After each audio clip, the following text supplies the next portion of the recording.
Hello, everybody. It is the MJ Morning Show. Did you just play a fart sound effect? What? In the middle of that song, I think I heard a fart sound effect. I accidentally hit I was setting up my equipment. I was setting up my sound bar, my sound pages for the sound effects, and I accidentally hit the mouse. Yes, if the song just prior to the MJ Morning Show open was Don't You Forget, right? Yes. Yeah. La la la la. And la, la, la, la, I'm sorry. La la la la. The sound effect played like at the most opportune moment, so I don't think it's an accident. Listen, You're not an accidental sound effector. I'm telling you, I was moving. No, and you know what? And now you're getting ready to play more fart sound effects. The same kind of thing that you yelled at Chloe for last night. She was having so much fun playing fart sound effects. The timing, and you just yelled and yelled and yelled and yelled at her. The timing is the timing is unfortunate. Fester's walking in late. He's just walking into the middle of this thing. That's okay. I personally like songs with extra toots on. All right, listen. It's the MJ Morning Show, Friday morning. Welcome, everybody. It was very unfortunate, because I had an issue with Chloe last night. I just had enough of it. An issue? Right. It was funny. After the second time you were yelling at her. It was after the 22nd time that I was yelling at her. What's she doing? All right, so here's the deal. She has a fart sound effect on her phone. Application on her phone. Yeah. And she was just having a good old time with it last night in the house, Fester. Just goading and baiting me for like a half an hour straight. Okay. It was nonstop. All right, yes, Michelle, I did accidentally hit. That went off in the middle of the Simple Minds, Don't You Forget About Me song that played just before the top of the hour and the MJ Morning Show opened. Yes, I was setting up my sound bar, and guess what? It just happened to hit when I was moving my mouse and setting things up. On that sound page, this is a daily audio page. It could have been... Crack is whack. All right, these are all the sounds on that page. So it could have been... Crack is whack. Whitney Houston. It could have been... The FBI. It could have been that. It could have been... It could have been the vicious dog. It could have been the Wheel of Fortune theme. The old Wheel of Fortune theme. Or it could have been this. Nausea, heartburn, indigestion, upset stomach, diarrhea. Yay, Pepto-Bismol! All right, so there's a lot of options that it could have been. Unfortunately, On this particular page, there are 6 possible sound effects, and I was moving the mouse, and I accidentally, it must have hit the little clicker, and in the middle of the Simple Minds song. And yes, that's unfortunate because, and then Michelle's like, "What'd you do? Yeah, oh, after you were yelling at Chloe last night." Yes, I didn't sound like that. I mean, well, you always get mad at Fester for I how mean, he does impressions. impressions are meant to be, exaggerated. caricatures of people. A caricature. Yes. You need so a different voice. I did get a little upset with Chloe last night because A little. for like a half an hour, she just kept. I said, "All right, Chloe, that's enough." After like the 10th time, like, "All right, that's enough with the fart sound effects," because she's got an app. All right. Yeah, it's the fart soundboard. All right, so You don't have a fart soundboard on your phone? You, does not. you He have gets- it as well. Oh my That's God! great. Oh my God! this is Really? great, This is how we're starting the show. I just stop it. Really, Just type in fart soundboard in your app or Google store and I had enough of this with Chloe last night. I don't need you doing it now, Fester. see. You are not like an Alexa person or anything like that. Any of those smart devices. All right, stop. You can Stop. say. You can. I was say, about to throw Chloe's phone into Tampa Bay last Oh, night. he tried to grab it out of our hands and everything should run. So I'm serious. you can tell your smart device. Yeah. Yeah. You can say, "Hey Alexa, give me a wet fart." I don't need that. You know what? I'm dumping that. Why? I just dumped that. Why? Because I don't need that to be broadcast at 6:05 in the morning while people are just waking up and they're getting ready for breakfast, or maybe they're eating breakfast right now. I don't need you to use that phrase. All right, just move So on. now No, we're no. worrying about people eating breakfast? I'm Yesterday moving, we talked about a guy who had his eye ripped out of his head, I'm- and I- people weren't eating breakfast then? Yeah. I'm moving on. Whatever. I'm moving on. Welcome, everybody. It's going to be a very busy MJ morning show. Yeah, before the sound effect that accidentally played in the middle of Simple No. Minds. Oh, you think I did it intentionally? Oh, yeah, because it was just right at a moment where there were no lyrics. It was not. It was unintentional. No, I know you.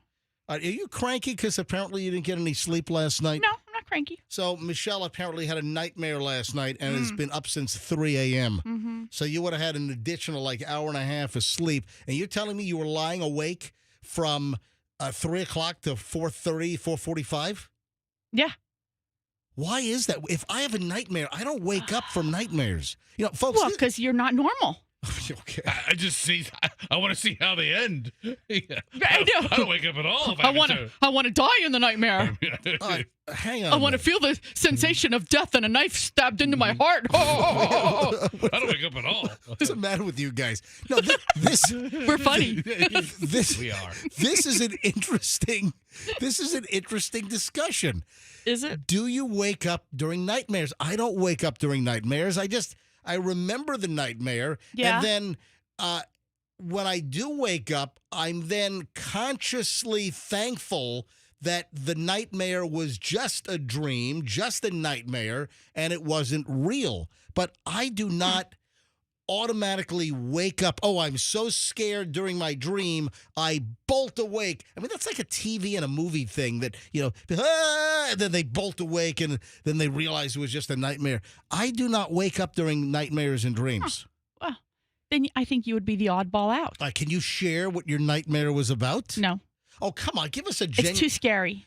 stop it. Just give us a general sense. Okay, so a person killed another girl in a hotel, and then somehow that same person ended up in our house after we were weirdly in an office. Well, hold on. Wait a sec. Exactly. That's how a nightmare works. It guy- just goes like from one vignette to the other. Yeah, it doesn't have to make total sense. Oh, Right. no, and they don't.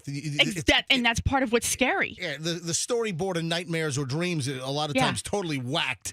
The story, it's like a storyboard on LC or LSD or something, you know? Yeah. All right. So a guy killed a woman in a hotel and A girl. So hold on, I'm gonna say it again. A guy killed a girl in a hotel. In a hotel, and then the guy suddenly is in our bedroom? Or Yeah. in our house? Yeah, but I think we were at the office first but not this office, some other office. A nicer one. What am I, an accountant all of a sudden? Or No, you weren't there. Am I still? Oh, I wasn't there. Other friendly people were there. Who are the other nondescript friendly people? Other friendly people. Okay. And there was a box cutter, and I was saying, don't forget he knows how to use box cutters. Oh, what? Yeah.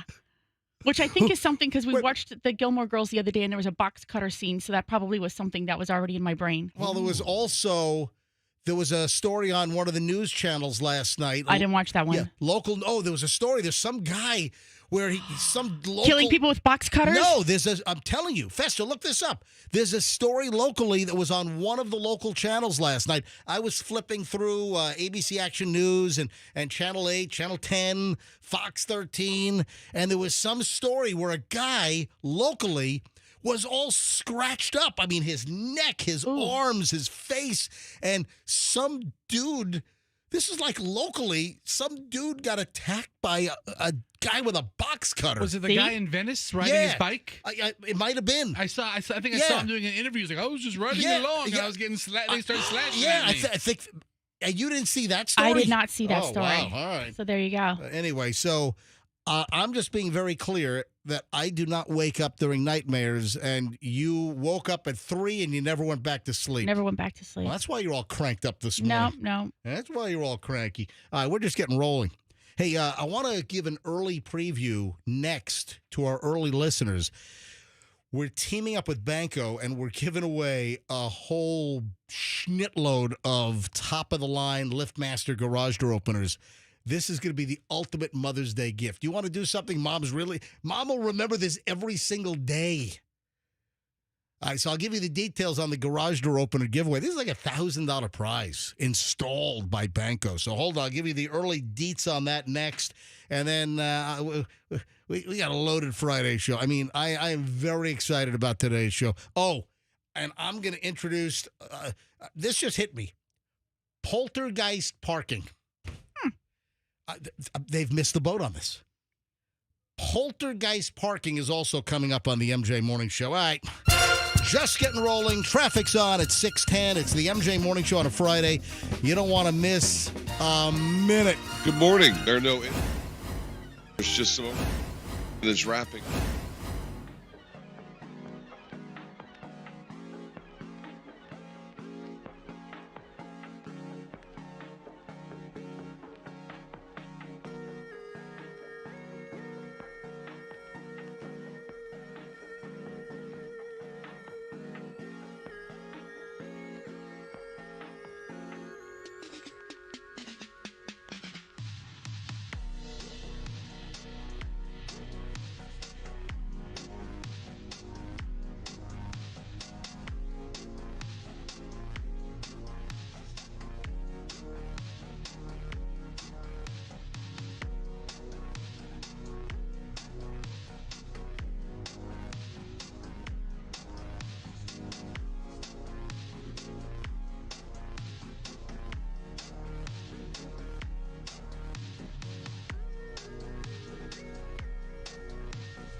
they're going to chew up too much time. I don't want to get too late. All right. What are you laughing at? I mean, we all heard the song before. We know how it ends. You know it ends. Exactly. Nobody's tuning in right now. Ooh, Whitney's on. It ends in a bathtub, actually. You know. Okay. See, that's uncalled Crack for. is whack. Yeah. Crack is whack. Sorry. All right. Rest in peace, Whitney Houston. All right. 6:22 at the MJ Morning Show. All right. First of all, Fester, did you know that Andrew, our normal producer, was not supposed to be here today? Yes, he's been telling us all week. I don't recall that. All right. I remember that Andrew said that he was taking a day off, but yesterday on the way out, he didn't remind me and say, "Oh, hey, remember, I'm not here tomorrow. Hoppy's going to fill in tomorrow." So Ryan Hoppy's filling in, so he does a nice job for us. So the show should be as usual. He's all right. But listen, Andrew has been reminding you in some capacity over the last month that he was taking today off. Is today the 25th? Today is the 25th, yes. Okay. Yes. So he's all right. Yes. Yeah. Okay. Fester, you actually know the date that Andrew indicated he was going to be gone. Because let me give you a dramatic Andrew reenactment. Maybe this will refresh your memory. Hey, I'm taking off Friday the 25th. All right, fantastic. Are you ready for the creepiest TV weatherman ever? And then I'm going to fill you in on the ultimate Mother's Day giveaway. We're going to start this next week, but then the big action's going to happen the week of Mother's Day. Or the week prior to Mother's Day. So, hey, this is exciting. Let me tell you what Mom wants for Mother's Day in just a moment. Stand by for that. All right, so this could be the creepiest TV weatherman ever. Josh Fitzpatrick. I'm telling you right now, they got some creepy weather people up in Charlottesville, Virginia. We've got good relationships with TV weather guys locally here. I'm glad that none of them have been involved in crap like this. Listen to this. A former TV weatherman has been arrested for allegedly making a secret sex tape and then threatening to release it. I wonder if he had the green screen with the weather map behind him during the sex tape. Because when you see the weather guy on TV or the weather lady on TV, they're standing in front of a green screen. So if you were in the studio, you would see they're just standing in front of a green wall, and that's how they superimpose them over the weather map or the outdoor scenes. And, oh, look, here's a view of the Vinoy. And here's the weatherman's always looking off to the side. Oh, here we go. Off camera. Oh, look here. Here's what it looks like at the Don Cesar. And look at the Gulf right now. And so they're standing in front of the green screen. Okay. But that would be, if you're going to make a sex tape and you're a weather guy, I mean, you really should have a cold front behind you, right? Or maybe a steamy, scorching heat wave. Oh, listen, a tornado. Yeah, I was thinking of a tornado. Yeah. I'm thinking like a bulging high pressure system. It's just gonna. Or when you have some systems that move across the country. Yeah. And it's like the shape of a wang. Yes. It starts here and just protrudes out.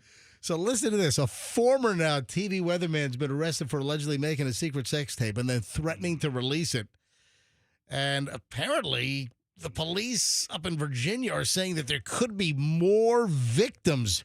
Josh Fitzpatrick, who worked at 29 News in Charlottesville, Virginia, is accused of secretly shooting his accuser during a consensual sexual encounter. All right, you got this? So the intimate relations were consensual, but the video was not consensual.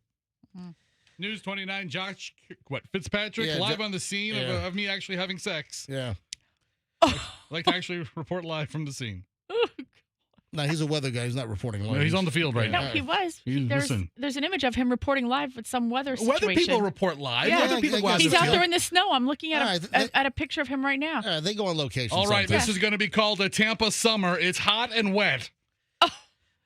The alleged victim reported the incident in February, telling cops the 42-year-old meteorologist had subsequently extorted and threatened them with the release of the clip. What do you're a weather person and you're threatening them? You would think it's the other way around. Wouldn't you, as the local personality that probably everybody in that little podunk town knows, not want your tape out?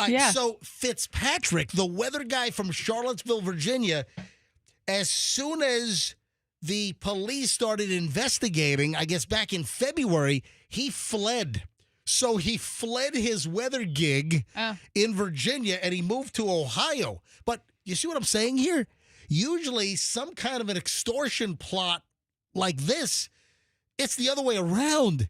It's the celebrity that's being extorted. It's like the woman secretly recorded herself having sex with the TV personality. And then, hey, if you don't do X for me or pay me this amount of money, I'm going to release the tape. I mean, this is weird. The guy on TV is the one that's doing the extorting? Well, we don't know what he was asking for. That doesn't make any freaking sense at all. So as soon as the cops start looking into this, he picks up his crap, gets in his car, leaves Charlottesville, Virginia, and heads off to Ohio. And that's where he was arrested. Virginia law enforcement got in touch with Ohio law enforcement, and they picked him up. And he was hit with charges of sexual extortion, unlawful creation of an image of another. And then cops are now saying that this former weather guy who is in custody in Ohio, they're going to extradite him to Virginia, that they're saying that he might have more victims. And they're urging other victims, please, if you've been victimized by the TV weather guy, please come forward for the investigation. Now, his former employer, this News 29 or 29 News in Charlottesville, where Weatherman comes first. That's uncalled for. Well, it's true. Weather comes first. A lot of these people. That's uncalled for. Listen. All right, so the former employer has covered the news of the arrest. So his old TV station, 29 News, Charlottesville, they've done the story on the news, but they haven't issued a statement. Yeah, the outlet said that he left his position in early March. And that's after the probe started heating up, after this woman came forward to law enforcement and said, hey, this weather dude on 29 News put that back. Let me see if there's audio on that. You ready? Yeah, here we go. All right, go ahead. Hit it. There's nothing on there? There's no audio? I don't hear any audio. I don't hear any either. Let me fast forward a little bit. Just sit and watch. No. Do we have any video of Josh Fitzpatrick? I'm looking for it. Yeah, I'd like to see him doing a weathercast.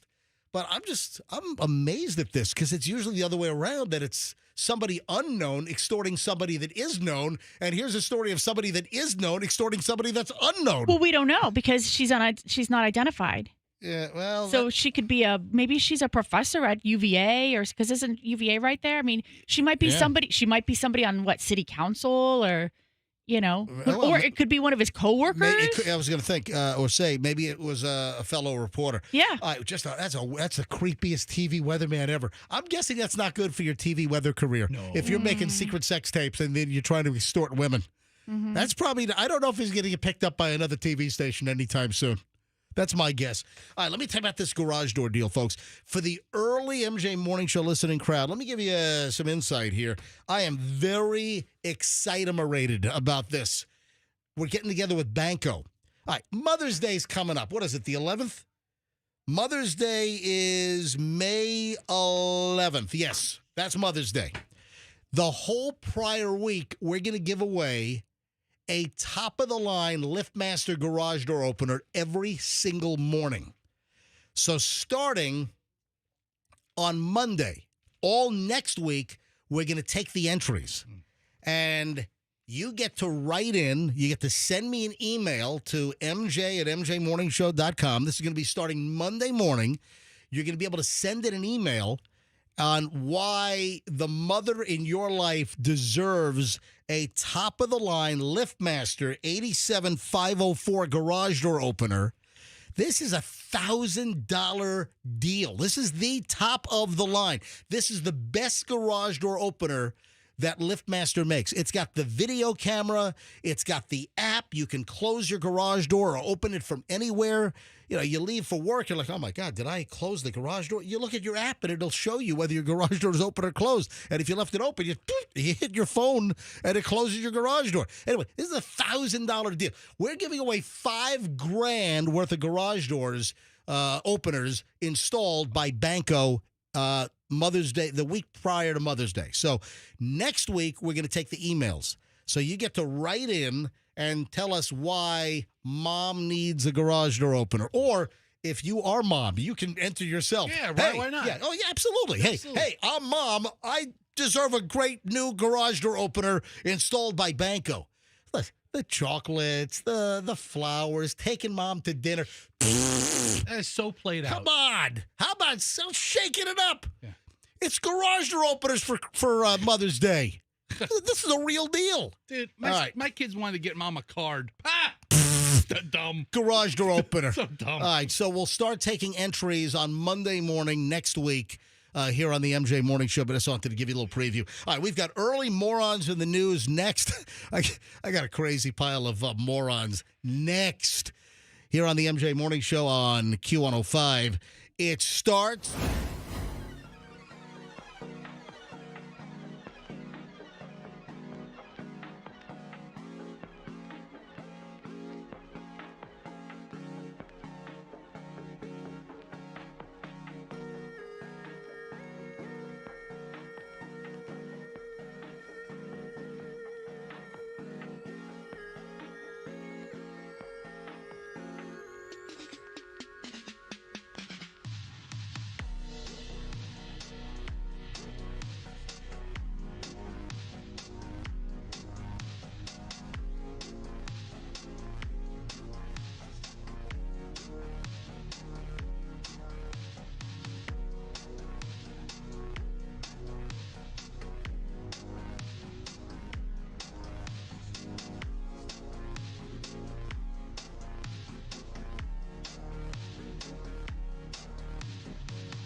The last segment, we were talking about the creepiest TV weather guy ever.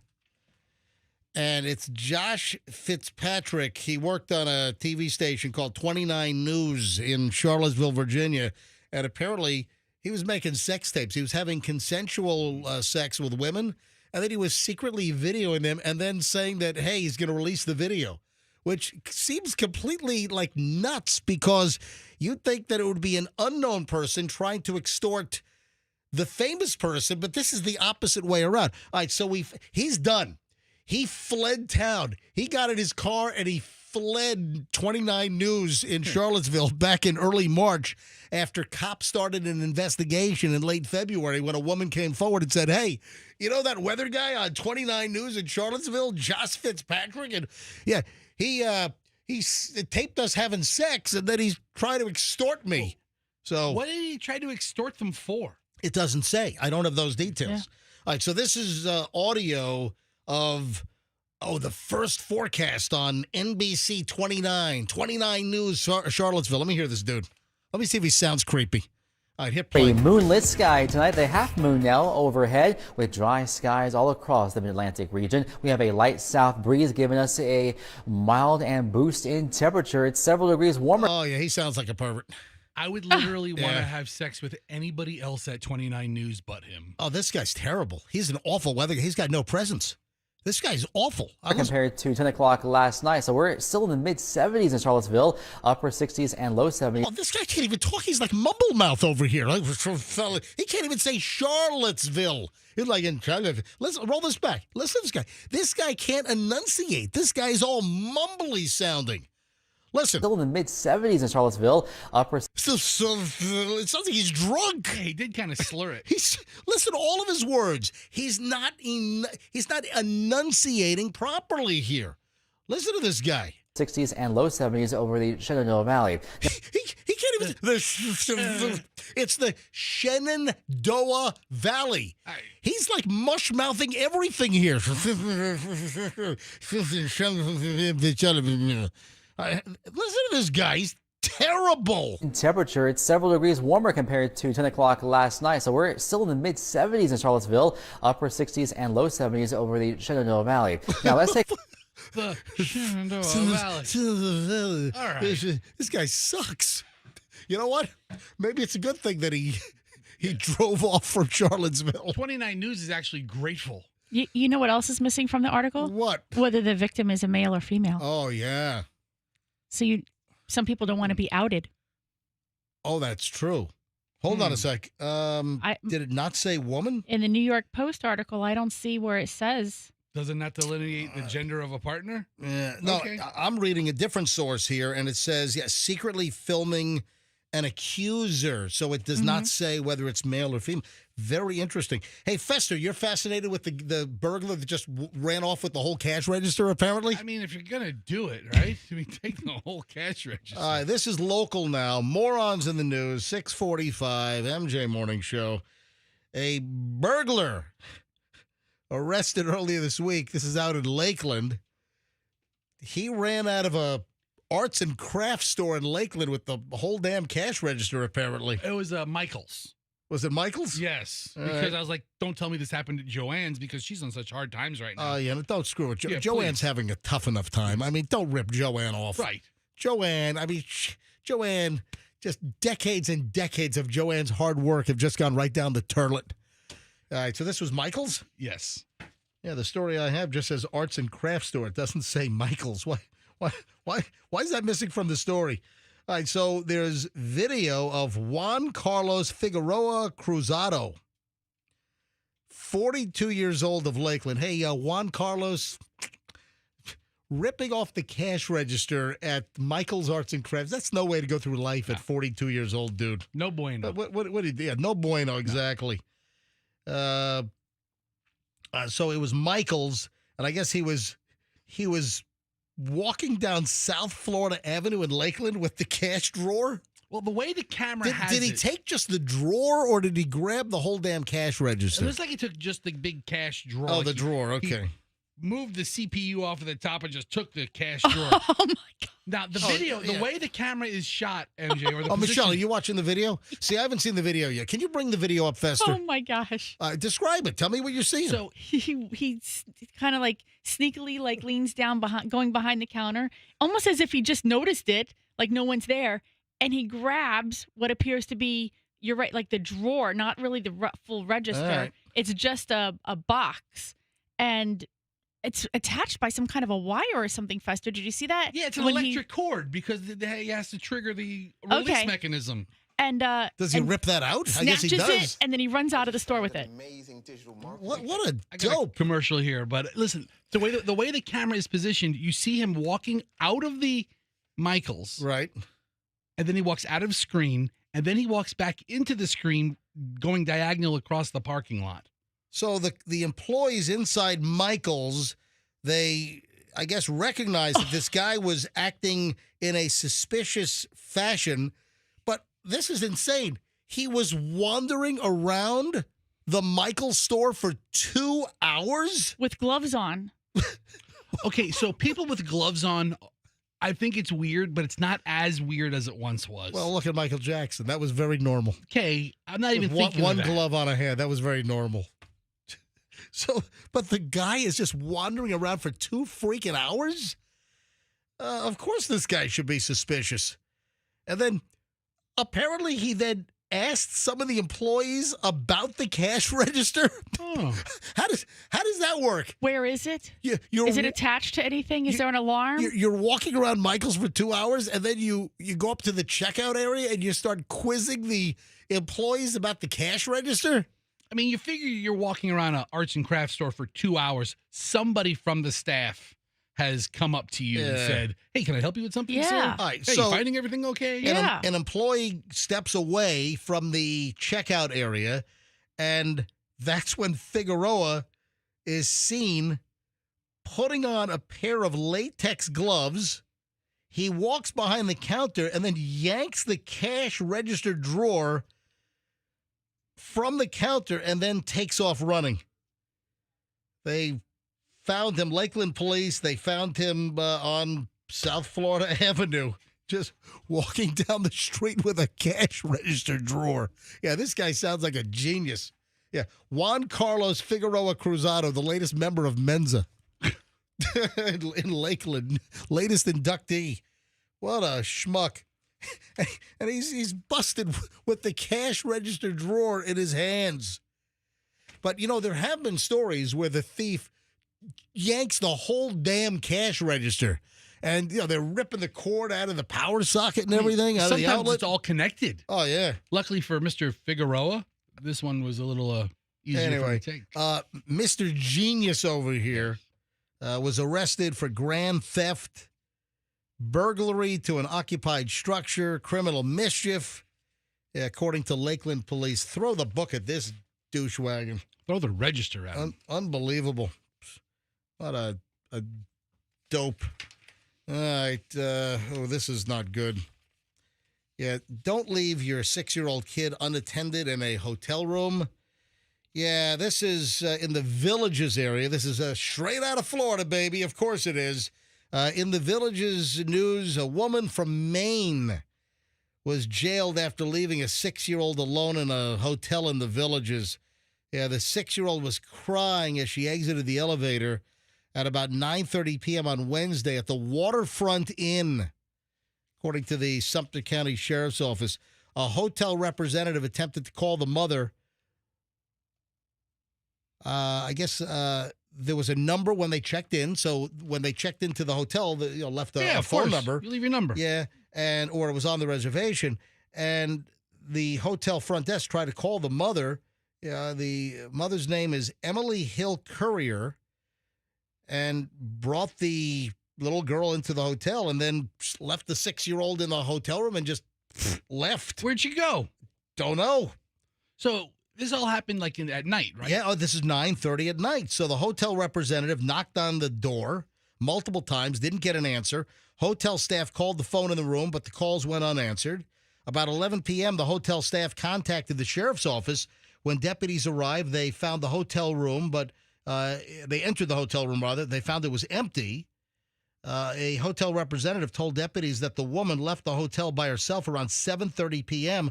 The child said that Courier told her that she was going to get food and had been ordered not to leave the room. Pretty good order. So the 6-year-old left the room because the 6-year-old was hungry. Mm. And the mother left the 6-year-old alone, leaves at 6:30, still at 11 o'clock at night. There's no mother. I mean, the kid probably dozed off and then woke up an hour and a half later. Like, where the hell's mom? And was scared. Where's the food? Where was she? So the mother apparently left at 7:30 and told the kid, hey, I'm going to get food. And then 11 o'clock at night, the mother's nowhere to be found. Right. The kid's hungry. The kid finally wanders out of the hotel room at about 9:30 at night. The mom gave her a fist bump. Yeah. Jeez.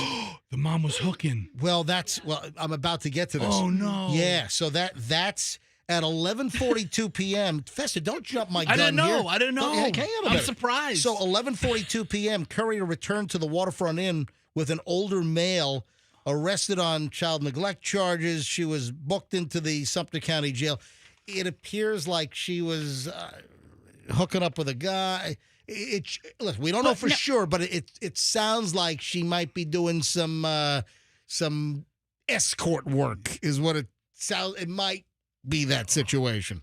Was she done with the work, or was she bringing the gentleman back to complete the work with the child in the room? I don't know. All right, you have to be quick about this. My kid's in the bed. No, you send the kid. You send the kid down to the exercise room. Yeah, at 11:42. Exactly. The hotel.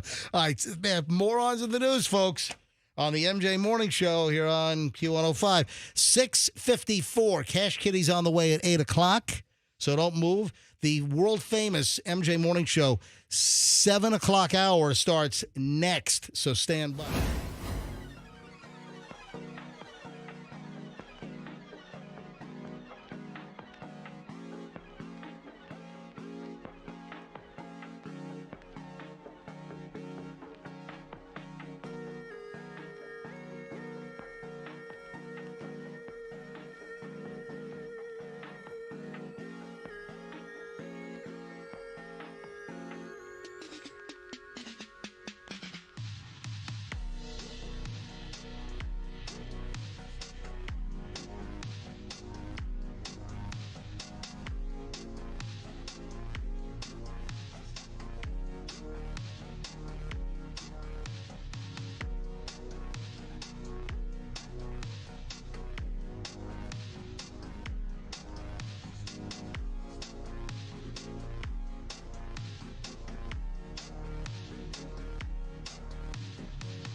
I'm guessing this might be crappy convenience store pizza. Yeah, it might be. Yeah. But still, it's kind of hot.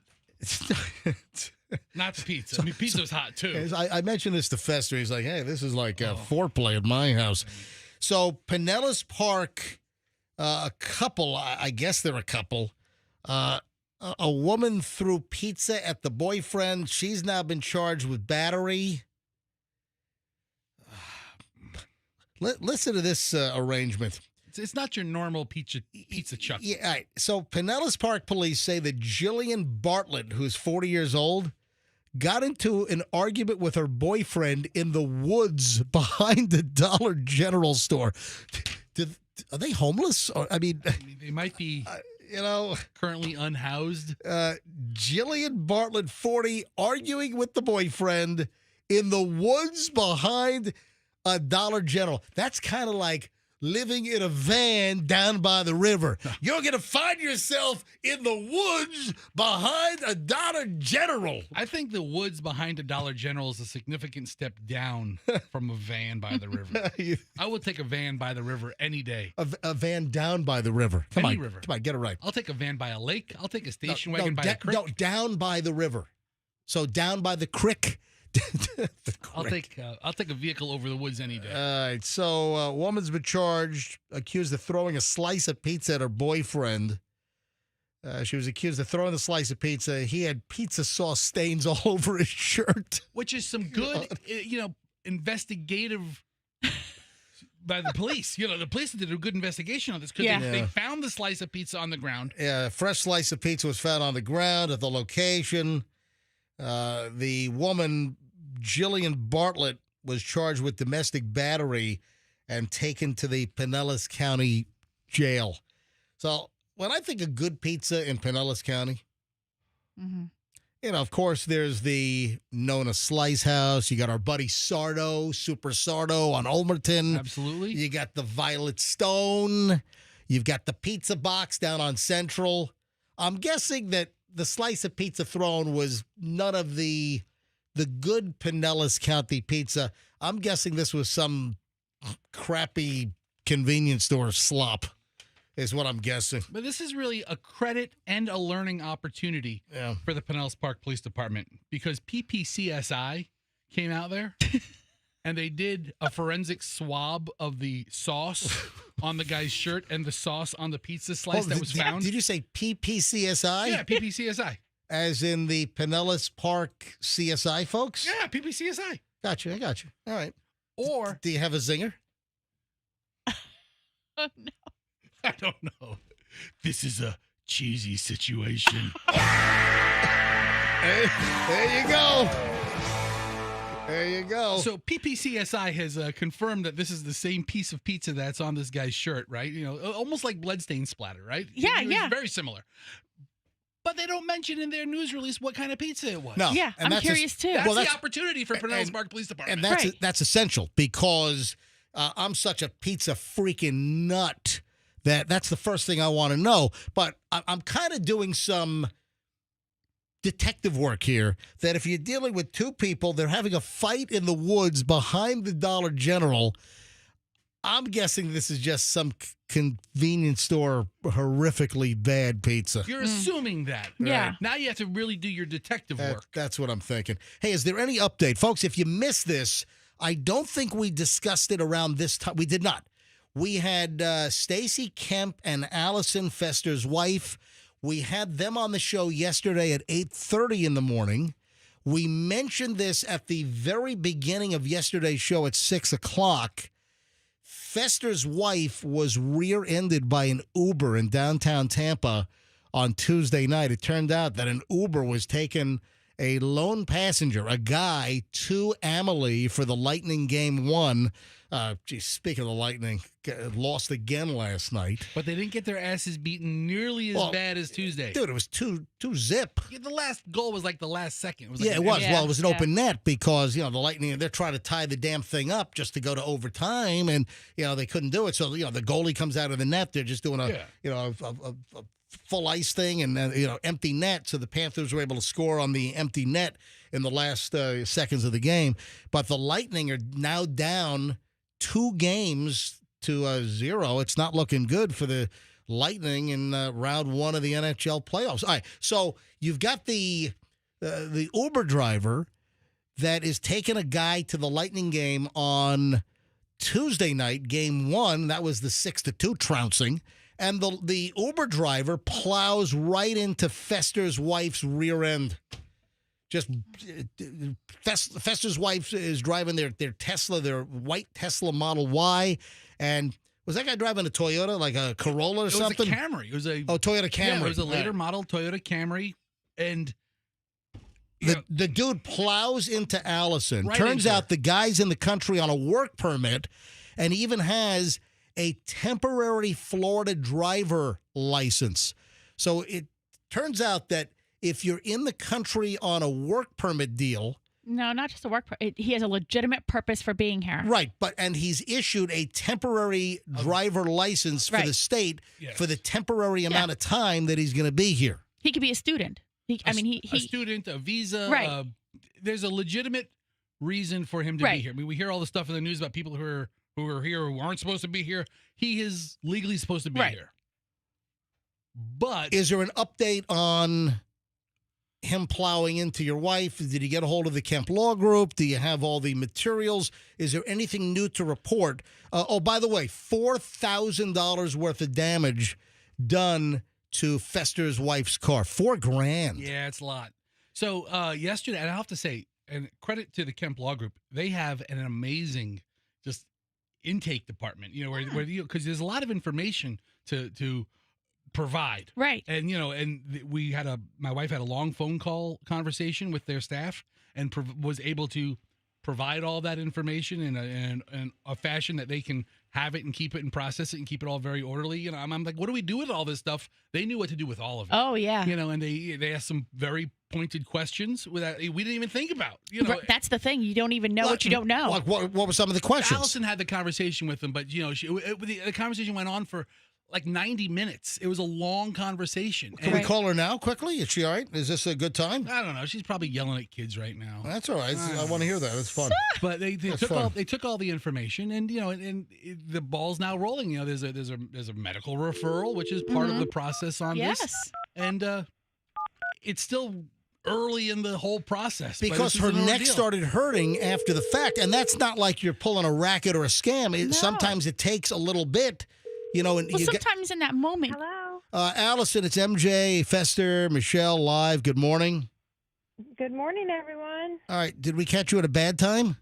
No, we're just going to load up the car in about 10 minutes. So Okay. we're good. All right. So give us a little lowdown on your conversation with the intake attorney at the Kemp Law Group yesterday after Uber guy plowed into your rear end.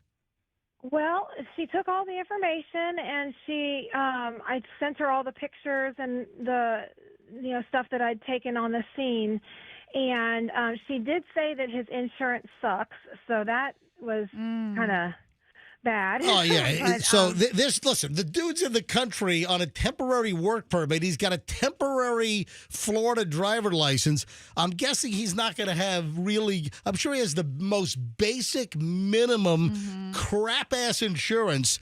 But the deal is he's driving for Uber, and Uber, they have the policy covering their drivers. So I guess that's something that Stacy's going to be able to check and find out, about his Uber status or Lyft status. But, right now it's just a matter. It was Uber. It wasn't Lyft. Or was he driving for both? It was a car. It was a rideshare service. Honestly, we know he was doing a rideshare because there was a person in the back who Hold on. Do we know if it was Uber or Lyft that he was driving for? Or some of the drivers, they drive both. They switch back and forth. Mm-hmm.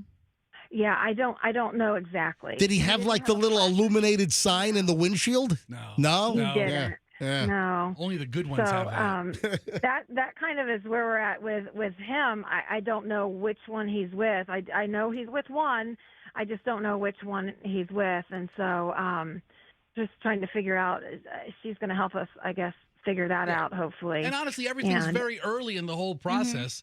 But, hey, the ball's rolling. They've provided a medical referral for Allison to, get checked out with somebody who they are affiliated with. And that's how everything starts. So we're still very early in it. So there's nothing new to report other than we're doing everything we can up until this point. All right, when are you going to go see a doctor? I believe it's today. She said that when I was texting with Stacy yesterday, she said something about today, and then I spoke with her intake person that said that they had a referral that they were processing for me. So I'm assuming today, tomorrow. No, it'll be today. Today's Friday, so it'd be. I don't know if maybe they have Saturday office hours. I don't know, but we're gonna get it done today. Hopefully today. Yeah. Hopefully today. And listen, while Fester might be a big racketeer and a scam artist, Allison is as honest as things come. Yes. If Allison says that, if Allison says that she has some headaches and some soreness now after getting plowed by the Uber behind her, I trust Allison implicitly. Hey, listen, your Tesla. The minute you got slammed, you got a warning on your dash about a rear end impact, right? Correct. Yeah. I mean, so it was hard enough to do $4,000, and the body shop estimated Fester's wife's car, Allison, has damage of $3,945. Correct. Yes. And how many cents? And 30 cents. 30 cents.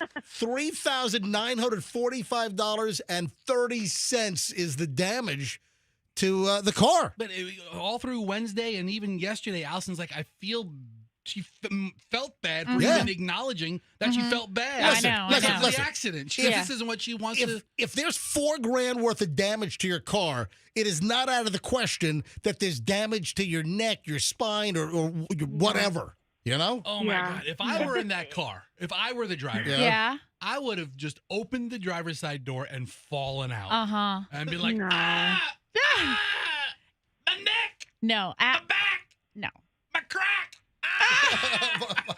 Allison has some of the highest integrity. I mean, she is someone that I mean, we've known each other for 25 years. Oh, yeah. I would trust anything Allison Michelle, says. they might call you as a character witness. Ooh, yeah. I would attest that Allison has like I have the utmost respect for her. And what's that called, MJ? When the guy can put in an amendment on the lawsuit for not doing it. What? Lack of consortium. Allison is sticking to that. So religiously. Yeah, the accident has caused a lack of intimate relations between Fester and Allison now. She's going to be able to write a TED Talk on not how to do it with your husband after an accident. Oh, my gosh. Hey, welcome to my TED Talk, everybody. I'm Allison. I was in an accident in 2025, and I didn't have to do it with my shamu of a husband. You leave your wonderful wife alone. Stop it, Fester. Alice, you want to hear something funny? We've had birthdays pass, anniversaries. You want to hear something funny?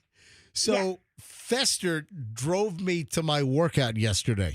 I've got a great story about that. The drive or the workout? No. After I got to the workout, I've got another story. So Michelle, unfortunately, right after the show yesterday, Michelle had to go to a friend's father's memorial service. Correct. So Michelle left the studio at 10 a.m. and then went to Clearwater to a memorial. And then I have my workout at 10:30 at X-Force Body over on Kennedy. So Fester dropped me off at the gym.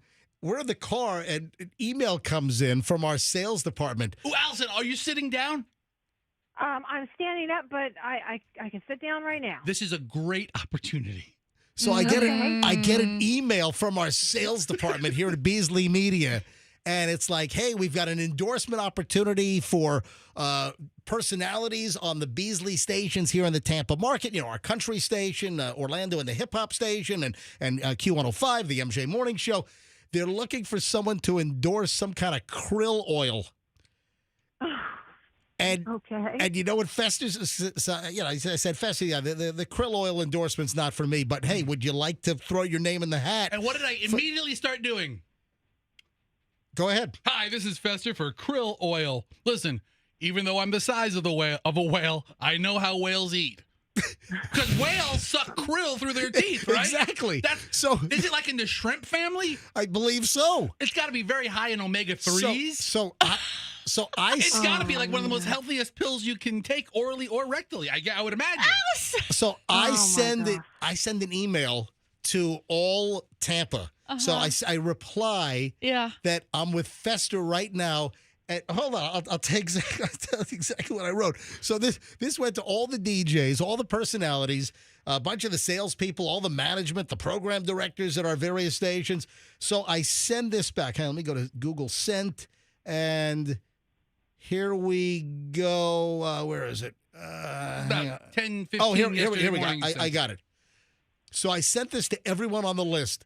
Fester says he'll be happy to do the krill endorsement because as a whale, he's very familiar with opening his mouth and sucking in as much krill as possible in the ocean. Hysterical. Oh, my.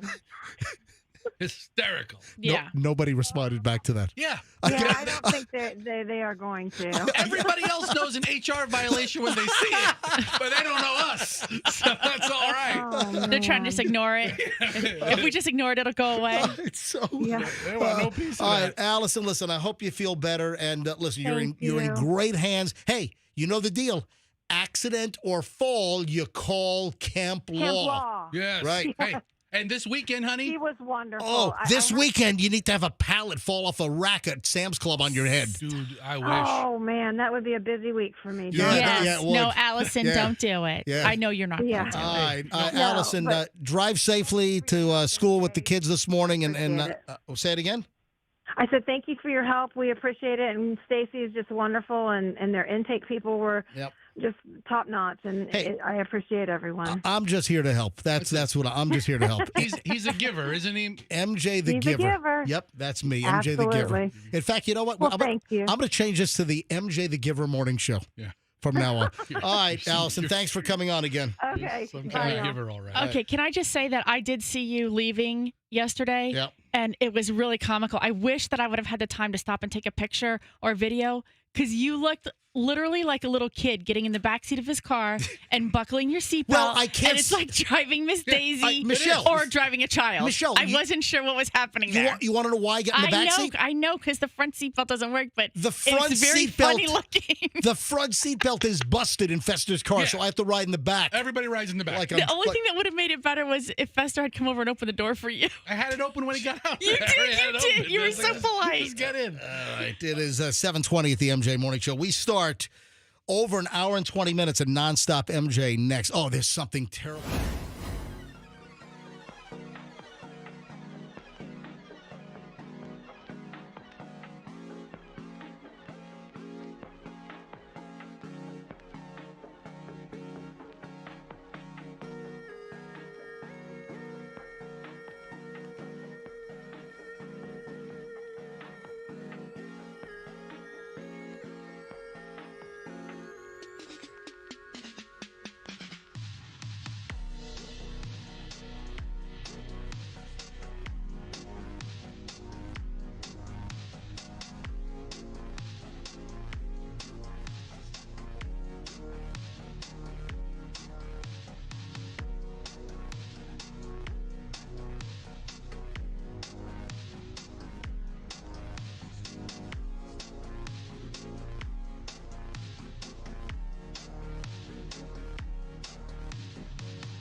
Yeah, I'm guessing this is one of the musical sound bites they played. Yeah, they played it after every goal.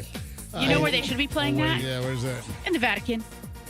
As they're rotating through, they should be pumping in music like this. Don't you think it would be a little more exciting? That was Michelle. That's something you would yell at me about. What do you say? Role reversal. I mean, if MJ would have said it, Michelle, you would not have had a good reaction. What? You're like, guess where this was played? And I'm like thinking, well, there's another big event going on in the world. Your time in the studio, I'm rubbing off on you, I think. Yeah, no good. All right, 728 MJ Morning Show. Here we go. We're starting over an hour and 20 minutes of nonstop. MJ, Cash Kitty's on the way at 8 o'clock, so 31 minutes away, 32 minutes away. Cash Kitty, new word, your shot at $1,000 happens in just a bit. Speaking of the Vatican, speaking of the Pope, this is terrible. All right, I've been accused of maybe not being the most subtle. I've been accused of maybe sometimes not having the best of couth. Any other adjectives or descriptors that come to mind about my behavior or personality? Rude. All right. Insensitive. Yeah. Insensitive, rude. Thank you. This is terrible. Messy. All right. Slovenly. All right, it's enough. That sounds like it's getting a little personal now. All right, well, that's not really what I'm Deaf. looking. What? He's deaf. Selectively deaf. Deaf? Yeah. Oh. DEAF. All right. Hard of hearing. All right, this is terrible. People are taking selfies with the Pope lying in his coffin inside St. Peter's Basilica. Why is that terrible? That's rude. Dude, that is Why? That's terrible. Dude, I see a dead Pope. I want a picture of him. As people... Fester. And he's the Catholic in the room. No, listen. Fester's Stop calling him that my also. grandmother was Catholic. Yes. What do you mean stop calling him that? He's seriously. Catholic. No, it's not. Oh, my gosh. MJ, a Catholic is a religion that you follow or don't. And I could give a rat's ass about the Catholic Church, quite frankly. I mean, okay. But you're a born Catholic. So no, I'm a born person. It's, Yeah. it's not like, No. It's not like you're born without a leg and you're a born amputee. Oh, the amputee over there. That's so weird. He wasn't born Catholic. You have to be baptized, confirmed, or and go through catechism and you gotta go get to communion. I mean, you got to eat the fig Newton. You don't identify yourself by any kind of religion Right, right. that your ancestors held, and you don't. But you know what? Listen, where are you going to be on Friday night? All right, listen to this. People are being disrespectful. I've seen people have taken photos of the jack wagons. I'm sorry, this is unacceptable. They're walking through the line, the whole lineup, the whole queue for the people that are walking past the body of Pope Francis, who is lying in repose or lying in state in St. Peter's Basilica in Vatican City, and the people are lined up. I mean, tens of thousands of people have already streamed through, and some people are stopping and they're holding the camera up and they're smiling with the Pope's body behind them. It's terrible. I can't believe they're even allowing that. I mean, they don't even allow you to speak in that Sistine Chapel place. I mean, they want silencio. Silence. Okay, but what are they going to do? Silencio. What, are they going to have like the... No pictures. No video. All right, we get it. Yeah. Well, that's what they say. I know. Yeah. But It's listen, inside the Sistine Chapel. Why aren't they doing the same thing here? I mean, it is what would no selfies with the dead Pope. what are they going to say, Michelle? They're going to tackle you out of the line? Yeah. Have the Swiss guard handcuff you? Remove you or do something like that so that then the people behind know that they shouldn't be doing it. I mean, do you think Pope Francis is appreciating this? No. He doesn't care. I'm a fairly He's watching.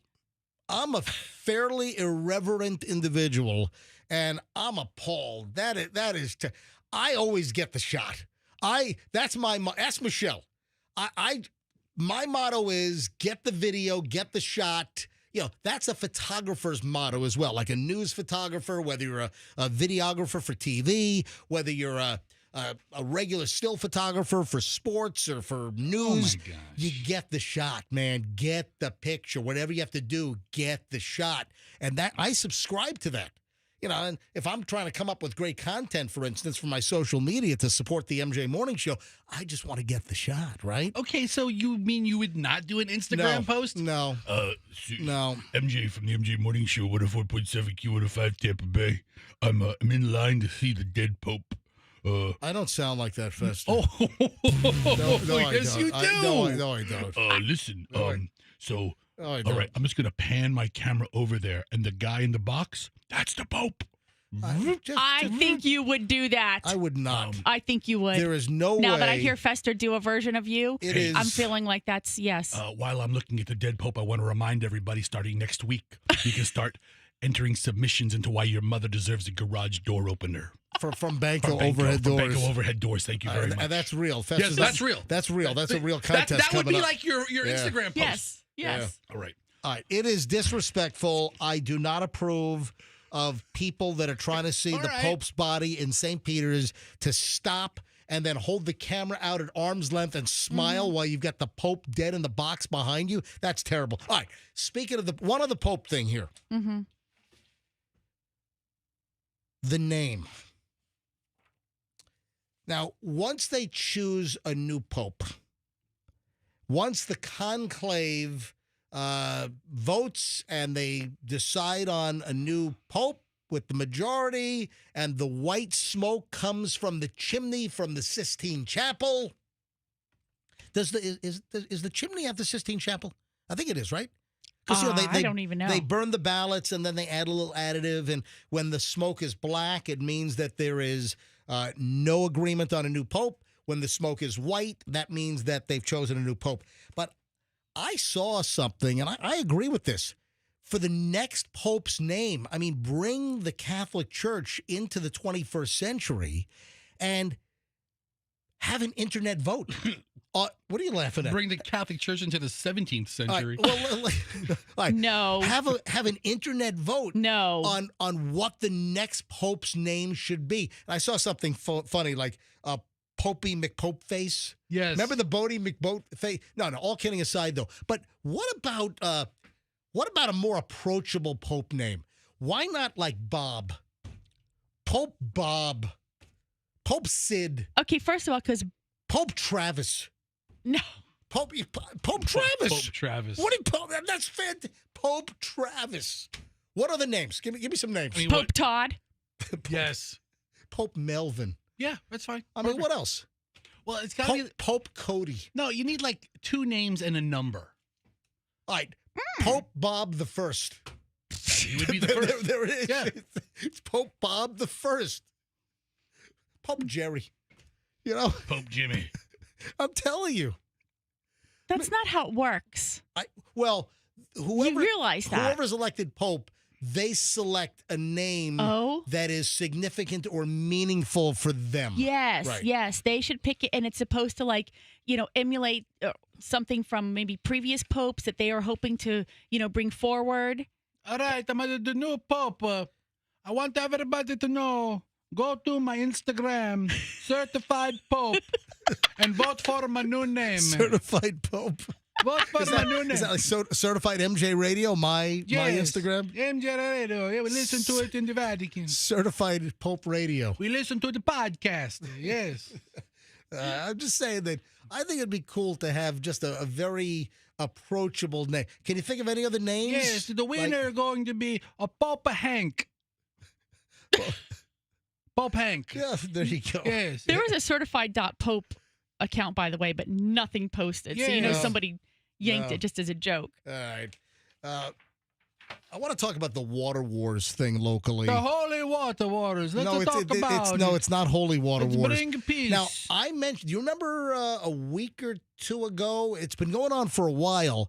And these water wars or the assassin game, this has been going on for years. Oh, like at schools and stuff. Yeah, exactly. Okay, all right. So I mentioned this. This is about 10 days ago. I mentioned, I can't remember what the catalyst was, but I mentioned this right here on the MJ Morning Show in the last week or 10 days or so, that the kids were racing through the neighborhood. And these are, I believe they're high school seniors. I don't know if like juniors participate, but I know they're seniors. These are graduating seniors. And Water Wars is a game of essentially like, it's like the assassin game, or it's like an elaborate game of tag where you hunt them down, you hit them with the water. If there are any parents or high school kids listening right now, and you have, or you know about, or you're participating in the Water Wars, give me a call, because we had a little bit of a dust up, and I had a listener, Palmacia Maddie.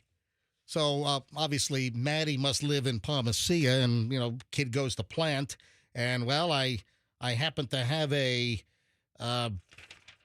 message, so she sent me the actual email that went out from the principal of Plant High School regarding Water Wars. Now, if there are any parents or high school seniors, or if you're a high schooler and you know about the Water Wars that are going on at the various schools, give us a call. Would love to talk to you here quickly. 800-990-1047. 800-990-1047. If you can share some insight into the Water Wars. I'm aware of this. It's been going on for years. I know we've talked about it in the past, and I mentioned this recently, that on my walks around the neighborhood, I've seen the kids, and listen, they're having fun. I get it, and I'm not going to take away their fun, but I've seen some behavior. They've been driving fast. I saw a car jam on the brakes, kind of skid sideways, and the car is like perpendicular to the street as he gets out and runs after another kid in another car. So I've seen some fast driving. I have seen some reckless behavior. I've seen the kids running out of the cars with the water guns. So I've witnessed this right in front of me. And listen, I'm not a party pooper. I'm not a curmudgeon. I'm all for the high school kids having fun, but, do it in a safe fashion. So Palmacia Maddie, a mom, sends me this. Good afternoon, Plant families. I want to share information I received concerning Water Wars activities that some of our seniors have been participating in. First and foremost, I want to let you know that Plant High School South Tampa, is in no way condones water wars on any school campus due to the safety concerns it may cause. Yesterday, we were contacted by St. Mary's Episcopal School about an incident that occurred on their campus. It was reported that a driver cut off a parent and then an individual wearing a mask and carrying what appeared to be a firearm exited the car before returning and speeding off toward Coleman and St. Mary's. This situation forced the St. Mary's School to go into lockdown, and Coleman Middle School went into a lock-in. Wow. Tampa police responded, and it was determined that the individual involved was a Plant High School senior participating in water wars. Students who create safety concerns on any school campus could face disciplinary action. What may seem like a harmless game can quickly escalate into a dangerous situation. We encourage parents to speak with their children about the seriousness of their actions and the potential consequences. We appreciate your support in maintaining a safe and secure environment for everyone. Wow. Sincerely, Heather Holloway, the principal of Plant High School in South Tampa. So I saw we had a call on hold, but it dropped. If you are a high school senior at whatever school, not necessarily Plant, but if you're a teacher, if you're a senior, if you're a junior, if you know about water wars, if you're a parent. Is it essentially just getting hit with like super soakers and chasing people down? That's essentially what it is. It's like it's a water gun version of the assassin game. Which I feel like back in the day, this would have been a lot of fun. All right, 800-990-1047.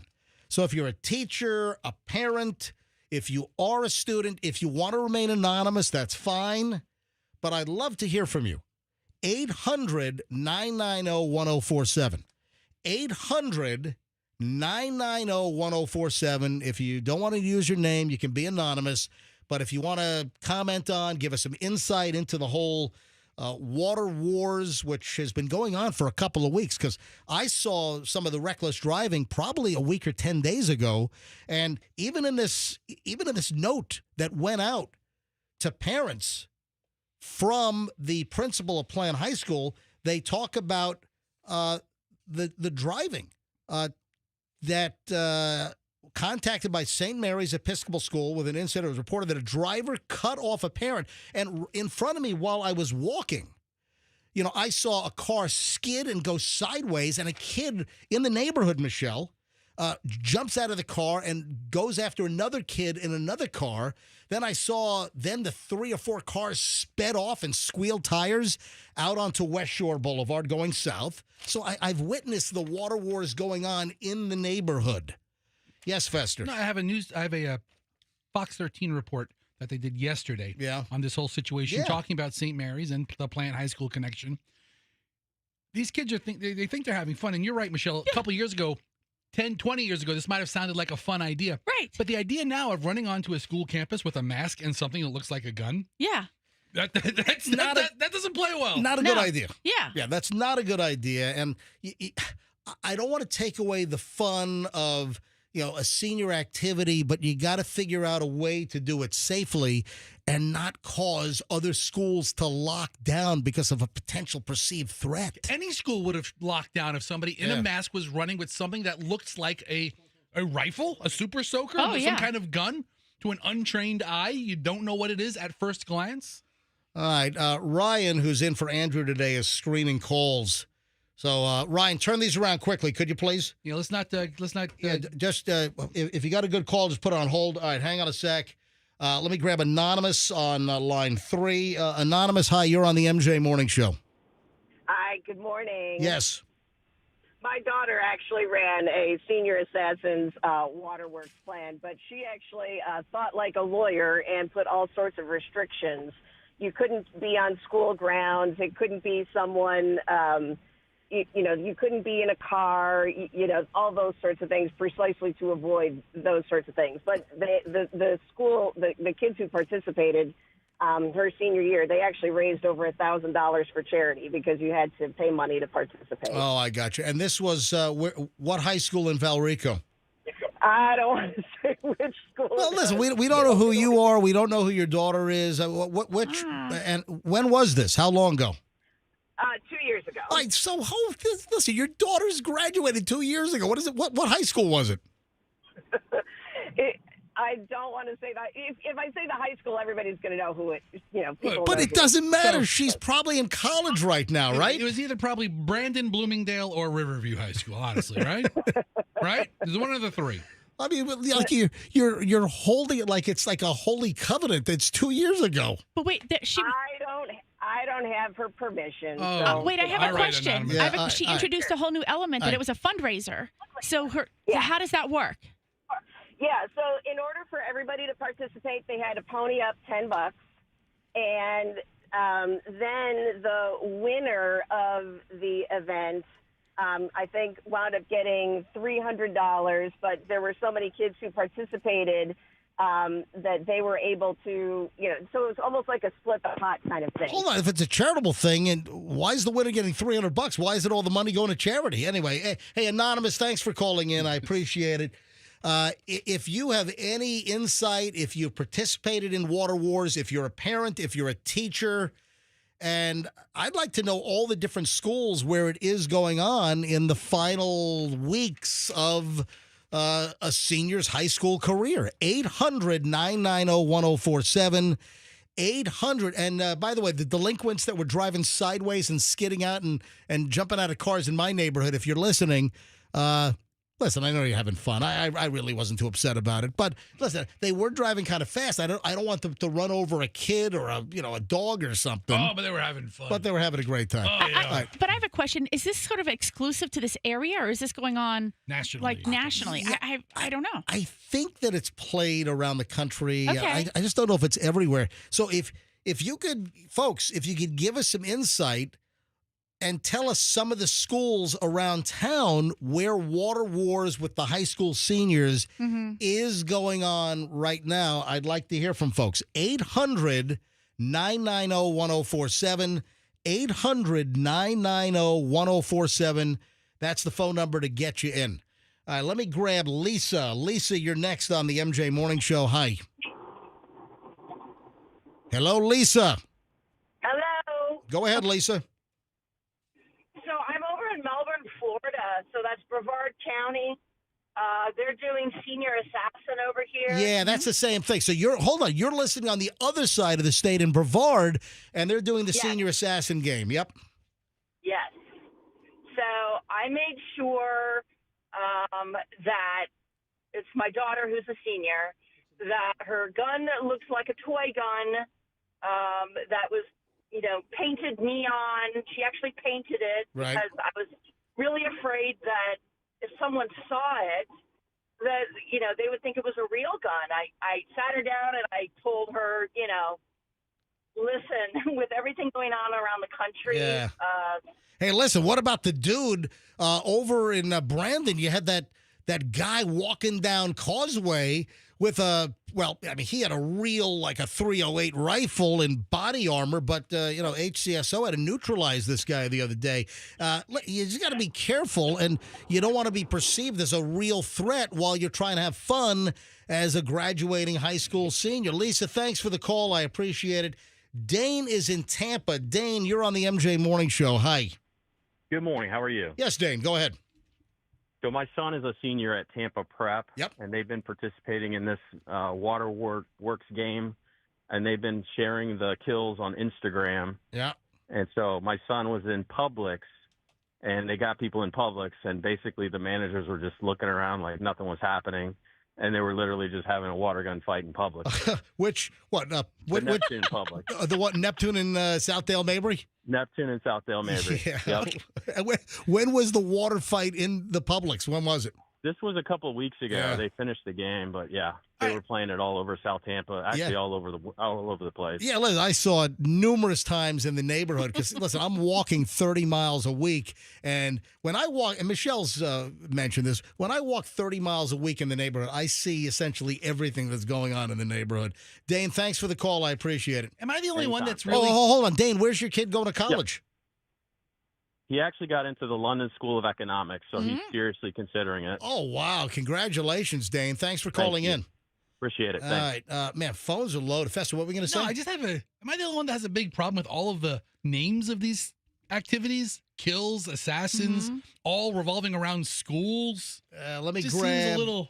Anonymous in Valrico. Anonymous, you're on the MJ Morning Show. Hi. Hey, good morning. How's everybody going? We're doing well. Go ahead. Okay, so I have a senior daughter in Valrico, obviously goes to high school, and from what I understand, it's a point system. So in their Water Wars, they actually had celebrity kills. So each day somebody was voted the celebrity of the day, which they got more points if they were successful killing that person with the water. With the water gun, yeah.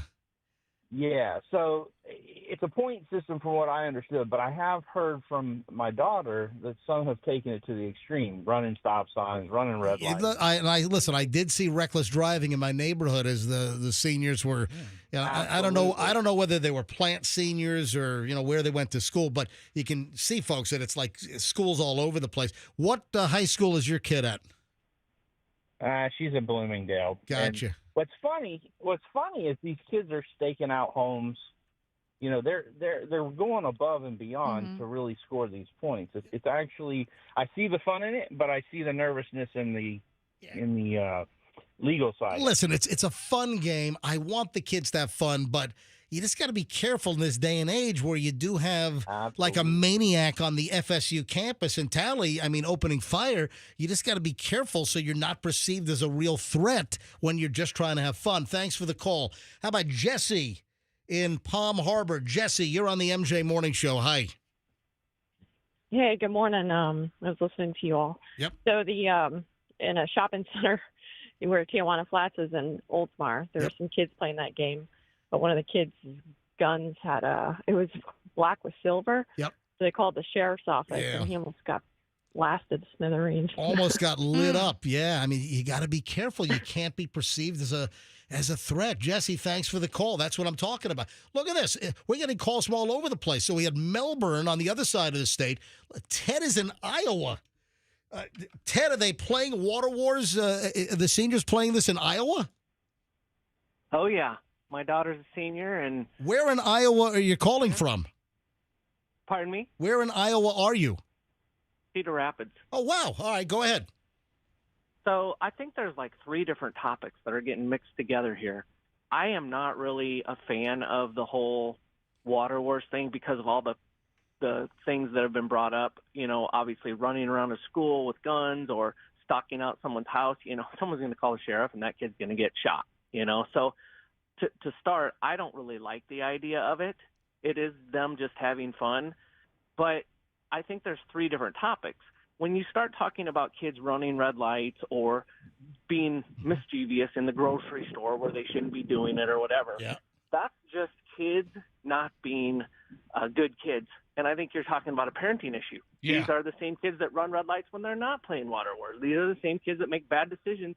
So you got a parenting issue? Like, good kids don't make bad decisions. Well, you know what? I got to take exception. I think I disagree. I think that when they're involved in the moment in a game, I think there are some good kids that are making maybe some bad decisions and maybe are acting a little recklessly during this game. I don't disagree, and I think the game motivates that, so that's why I don't think it's a great idea. Like, I would rather they just open up the football field for a day for seniors, and they all go play paintball or Water Wars in a controlled environment. Hey, Ted, just out of curiosity, before I hang up on you, how are you listening to us in Iowa? How'd you find us? Oh, I'm down here in Tampa. Listen to you guys all the time. Oh, so you're from Iowa, but you're in Tampa now? Yes. Okay, all right. So just listening to you guys. But is your daughter playing the game at school in Iowa? Yeah. she's Okay, playing all games. right. So I just think it's interesting. Gotcha. It's like a nationwide thing. Yeah, oh, no, You it know, is. It's like Absolutely. it's all over the country. But when you get the language too, assassin, kill, whatever, again, I think that's a separate issue. The most popular video games that kids are playing at 12, 13, 15 are first-person shooters. And that's all about shooting and killing other people. So that's like a society issue. Yeah, I get it. Ted, thanks for the call, buddy. I appreciate you listening. How about Katie? That's the best call so far. Yeah. I'm sorry. He's right. Katie in Waimama. Katie, you're on the MJ Morning Show. Hi. Hey guys, how are you? Doing well. So I live in Waimama and I'm district for Sumner. I don't have a kid who's high school age. I have an elementary age kid, but a warning went out on our Facebook page to all the parents and all the neighbors to just be aware that this was happening. And I think it just goes to show that this is I'm with Fester. It's a sketchy game. There were 2 guns that were brought to Sumner within the last 6 months, and kids were arrested for it. So I just feel like we're playing with fire. All right, listen, this is why we're taking a couple of calls here. All right, a few more, and then we got to move on. Thank you. I appreciate it, Katie. Leanne is in Valrico. Man, Valrico is active this morning. Hot zip, baby. Leanne, go ahead. MJ Morning Show. Good morning, MJ. Yes. My daughter is a senior at Riverview High School. Leanne, can you talk a little louder into your hands-free, please? Yes. Can you hear me? Yeah. Okay, go ahead. Okay. I think the biggest concern in our area is the doxing that's going on, as well as the bounty that children are able to place on each other. Yeah, so kids are hunted down. Yeah, there's a bounty. Yeah. Absolutely. Yeah. And Leanne, what school does your kid go to? My daughter is at Riverview High School. I just moved her out of Bell Creek. Okay. And I have asked her to stop participating because it's become a nightmare. I mean, MJ, think about this. Right. Let's say somebody puts a bounty on Julian, right? And a couple of kids are walking around the house with things in their hands that you can't tell what it is. What is your reaction, Dad? You know, I mean, what's my reaction? Listen, Leanne, thanks for the call. This is a dumb game. You know, hang on a minute. I just hung up on her. Hang on a minute. And the article. Hold on, Leanne. Hang on. Leanne, start again because I had hung up on you and I just picked you back up. Go ahead. Not to mention, we actually had an active shooter like this week in the Plant City area that the sheriffs had to take out. So everything is on high alert right now. Not at a school. Yeah, not at a school, though. Right, not at a school, right, yeah. All right, thank you. but I appreciate it. Was on like Take care. Yeah. Thanks for the call. All right, let me grab just 3 more here. Ken in Tierra Verde here in Pinellas. Ken, MJ Morning Show, you're up. Hi. Hey, good morning, guys. How you doing? Doing well. Go ahead. Good. Hey, I just wanted to comment as far as the last caller referencing what Fester said with the assassins and all that good stuff, and it being a society issue. I agree. As a combat vet, you got to wonder why people are so engrossed with war movies, right? Like adults.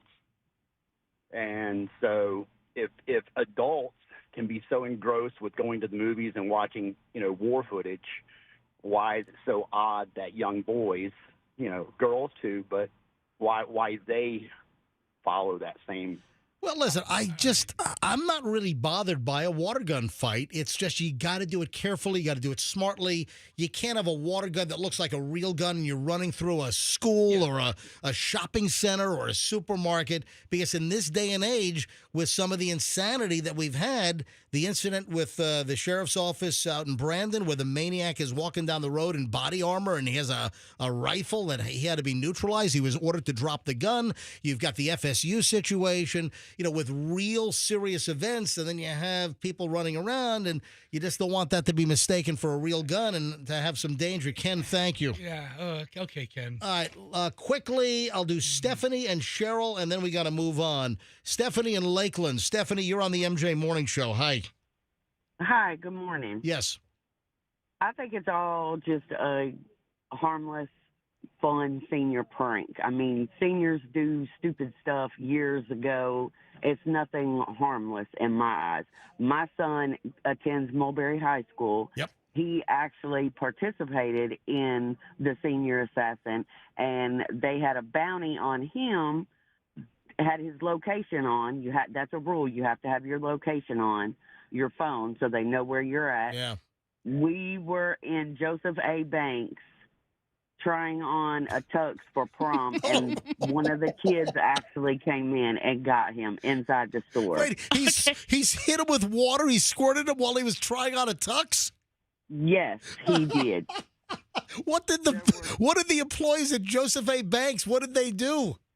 Oh, they were all for it. The kid came in and the merch is getting soaked. It's getting super soaked, and they're laughing. Yes, it was hilarious. Okay. That's a great call. The Joseph A. Banks spring sale, where everything's been stained by water guns. Again, I'm all for seniors having fun. I just want them to do it carefully and just use common sense. Oh, yeah, because those two words go together so well. Common sense and teenagers and having fun. Right, with assassin and kill. All right, one more. Cheryl in Orlando. Cheryl, final call on this. Cheryl, hi, you're on the MJ Morning Show. We're talking about the whole water wars thing going on. Go ahead. Hey, MJ. This is Cheryl Fester's friend from Orlando. How you guys doing? It's my friend from Orlando. Tell me about your friend in Orlando. Does your wife know about this friend, Cheryl, in Orlando? No, I keep Cheryl in the down low. I guess so. All right, Cheryl, go ahead. So, have you run your fingers through Fester's hairy back? Up in, she wishes. Yeah. So they weren't going to do it this year for our seniors up here because all the neighbors said that they were tired of it from last year from all the unruly kids that were actually leaving the school property and running rampant through the neighborhoods. Yeah. And they decided that they were going to do it as long as the kids behaved because neighbors were being terrorized last year. Yep. So this year it's super soakers only, and they have to be painted in fluorescent colors. Yeah. So and just like with the replica or the fake guns or the water guns, you got to have that orange tip, but some people will paint over the orange tip to take away the toy element. So I agree. The weapon with the water gun, it ought to be like a bright colored super soaker type thing and nothing that looks like a real gun, because that's when you run into trouble. Cheryl, thanks for the call. All right, there we go. So super soaker, the water wars, the assassin game for the class of 2025 now. And there we have it. Are you ready to? Yes, Fester. Cash Kitty. Oh, Cash, thank you. Thank you. That's right. I actually set an alarm on my phone, so every day at 8:01, my alarm rings. So it ought to be 8 o'clock. Make it 8 o'clock. I give you to 8 o'clock. No. If you do it at 8 o'clock, I let you do it, but I don't want to have to remind you. But I will. 8:01, my alarm goes off. Says, "Hey, it says remind dumbass." So it's silent. It's vibrating in my hand. It's like a remind dumbass. Oh, it's Cash Kitty time. Shut up and let me do it. All right. The word is bracket. That's bracket. BRACKET. Go ahead and text the word bracket nationwide to 45911. Do it before 8:25. So you got 22 minutes. Text the word bracket nationwide to 45911 before 8:25. You got a shot at $1,000 cash right now, or you can enter it on the Q105 app or at myq105.com.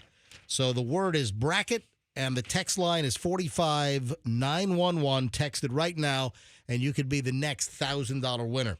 Speaking of money, you guys ready for a little money game here? Little quiz? What are you thinking? Pete Davidson, formerly of Saturday Night Live, and I don't know what the hell he's doing now. He's doing a lot of commercials. Taco Bell commercial. I've seen him in. What else? Oh, yeah. Now he's on a Verizon commercial. Yeah. Now he's doing a Verizon cell phone commercial. All right. So he's making a fortune just doing the commercials. Pete Davidson has revealed in a recent interview with Variety, this is insane. How much money do you, and Michelle, don't look this up. Have you cheated? I saw the title of the article last night, but I didn't look at the amount. All right, good. All right, Fester, and you don't know about this. Is it how much they made for an episode of SNL? No. Oh. No, that's stupid. No. Pete Davidson revealed how much. Why would that be stupid? Hey, hang on a minute. I'm asking. Hold on. Let me give you the contest here with you guys. All right. Pete Davidson has revealed how much money he has spent with his tattoo removal. So he was covered. Listen, Pete in a kind of a mental fragile state. Pete Davidson is, listen, he's fessed up. He's had emotional issues, and I like Pete Davidson. I wish him nothing but the best. I don't want him to have emotional issues or suicidal thoughts or depression issues. His father was a firefighter, died during 9/11 in New York, in Lower Manhattan.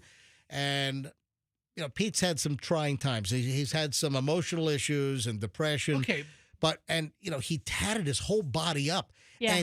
But he had a lot of junky looking I don't want to say prison tat quality stuff, but he had a lot of crap on. Really? Like his body, his torso, it looked like, and his arms looked like a graffiti wall. It was just. There's a whole group of people, MJ, who and I'm not a tattoo fan. I'm not. I don't have any tattoos. No, I'm not. You sure? Well, hold on. Fester's got no. I've got no tats. Michelle's got no tats. I mean, we might be the only morning crew in the country that doesn't have a tattooed up person. Yeah, maybe. Yeah, you're right. Seriously. And listen, and a lot of people have them, and that's on them. It's their body's great to have a. But some of them, you look at some people and you're like, what the hell were you thinking getting that many stupid tattoos where two of them don't make sense? Or no, it's just I've seen some tattoo artwork that the artwork is just fantastic. It's phenomenal. Yes. I mean, the skill of the tattoo artist to do some of these tats, amazing. Pete Davidson's crap, it looks like he had his drunk friends do the bulk of his tattoos. No. Oh, he's got a Winnie the Pooh holding a balloon. He's got jaws coming out of his left. Had. Yeah, had.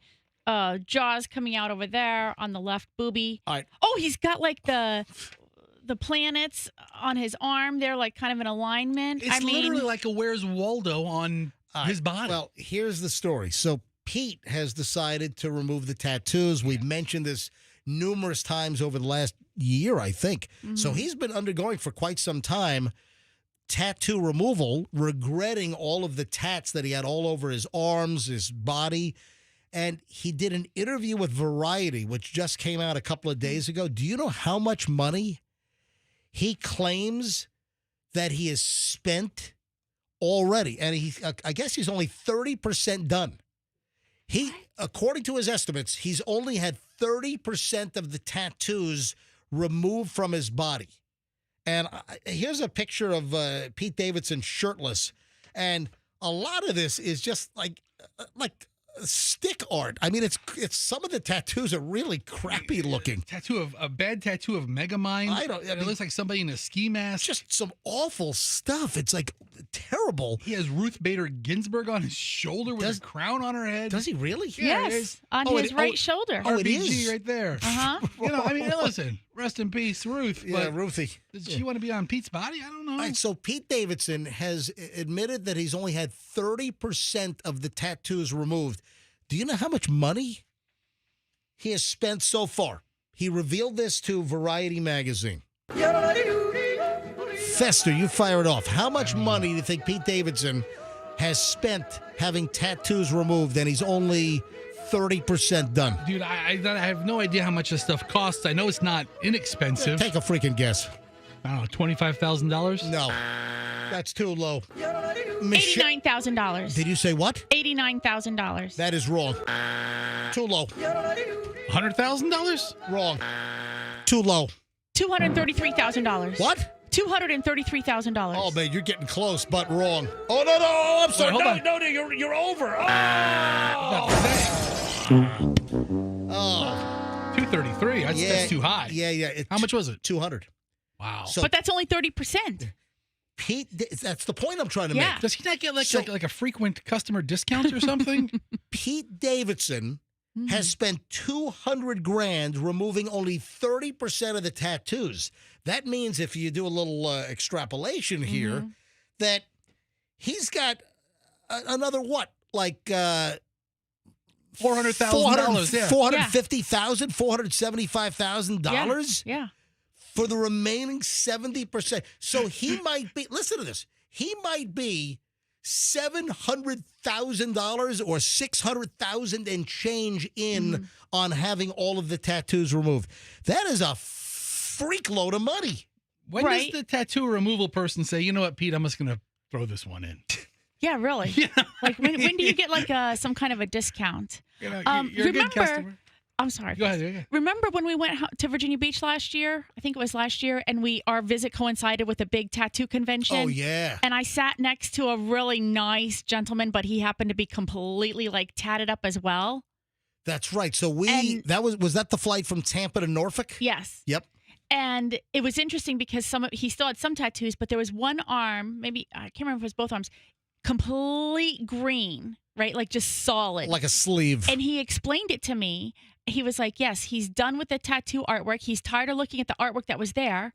And so he's covered it up with just solid. a green sleeve. And I said, well, why couldn't you just, I'm thinking like Pete Davidson, like get it removed. Yeah. And he said, that is so painful. Yep. He would rather just completely color and have a solid arm of green than go and get this removal process done. Yeah, the laser And I was removal- like, oh, tattoo out. Yeah, not only is it expensive, but it's also apparently painful to have it lasered So can you off. imagine what Pete Davidson is going through with, all over his body like that?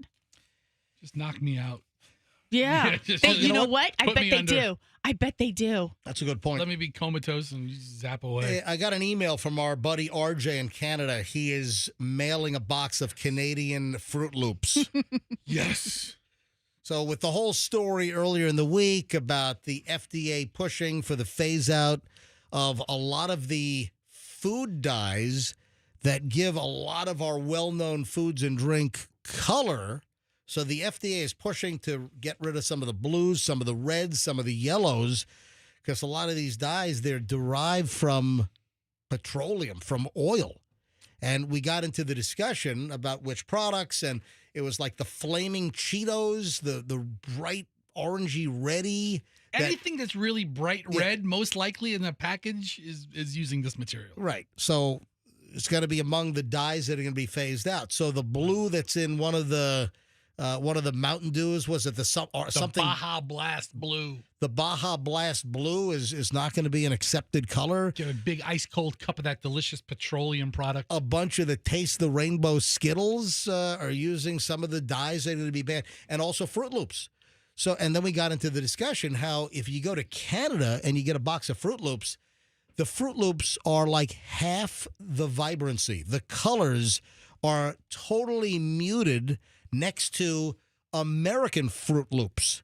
The American Froot Loops effectively glow in the freaking dark. Do they taste the same? Well, we're going to find out because RJ in Canada, we've talked about this in the past. This is not new, but we just did bring it up earlier this week. But over the last year or two, we've talked about the difference in the colorings. And RJ up in Canada is mailing us a box of Canadian Froot Loops. And a pack of Canadian Skittles. So once we get it, we'll grab a box of American Froot Loops, and then we'll do a little taste test and a comparison right here on the MJ Morning Show. Ooh, RJ, mail me a couple of bottles of 222 pills. Oh, yeah, what are those? You've talked about that in the past. It's like a headache deal, right? But it has like a little bit of codeine in it. What? Ooh. Yeah. Over the counter? I think they might have taken them off over the counter, but last couple times I went to Canada, I came back jingling with 222 pills. What the hell's the matter with you? Hey, listen to this. This woman says that her sister-in-law uses a disciplinary / parenting method that she's appalled by, and she disagrees with this. So parents that are out there that are raising their kids and they're disciplining their kids, they're teaching the kids right and wrong. This woman claims that her sister-in-law has a parenting method that shocks her, and she wants some advice. So this woman babysat her brother's child, and she posts this message on a parenting group and says that she was watching her 6-year-old nephew while her brother and sister-in-law went out for dinner. And when they were playing, the boy broke a little glass figurine, and he started crying, begged his aunt, please don't tell my mom, she's going to give me quiet time.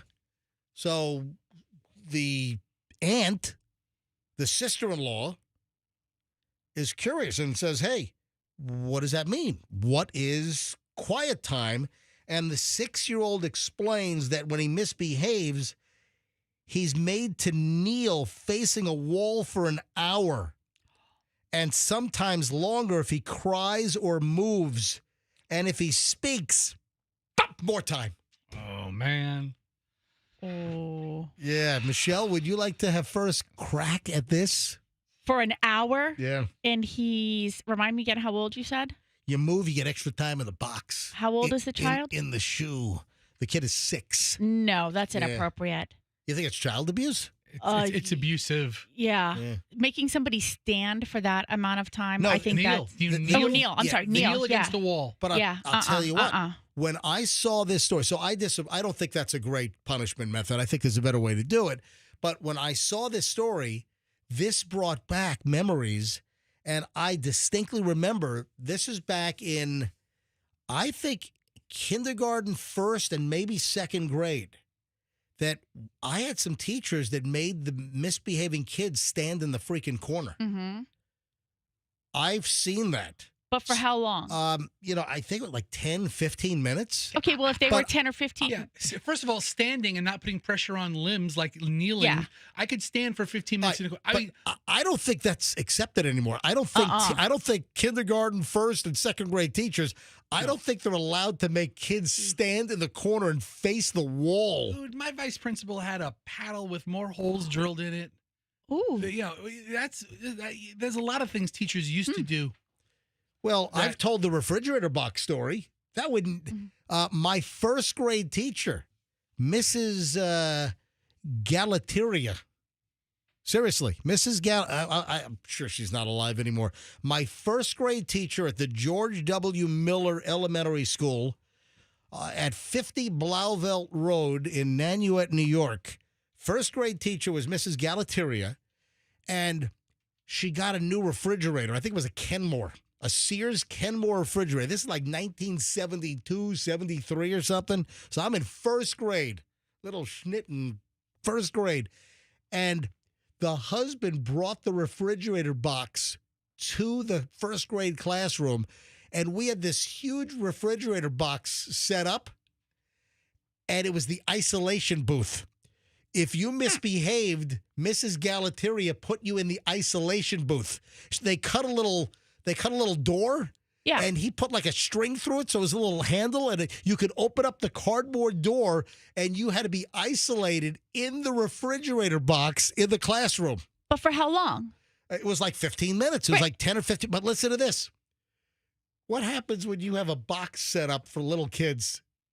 It becomes a plaything. It's a play. It's a playhouse. It's fun. Yeah. So all the kids started misbehaving so they could be put inside the box. They thought that was fun. They thought it was fantastic. So that it backfired. But can you imagine again in this day and age if a teacher makes a kid stand in a corner in a classroom or puts a kid inside a box? My God, the teacher would be arrested on child abuse charges these days. But timeout is a method of discipline these days. That's what we used with our kids, and that's what they used at school, like when Chloe was in preschool and she got in trouble for something, and they made her sit in timeout. But you do it, the pediatrician explained to me, for each year that's a minute. Yeah, so when they're 2, it's like 2 minutes. When they're 3, it's 3 minutes. Yeah. 5 minutes. And he said it is appropriate to say to the child, you're behaving inappropriately for this group and the social environment that we are in. And so now you don't get to be a part of that. And that's what you do. You put them in timeout. The theory is that they want to stay in. Festa, right? you're in the corner for 50 minutes.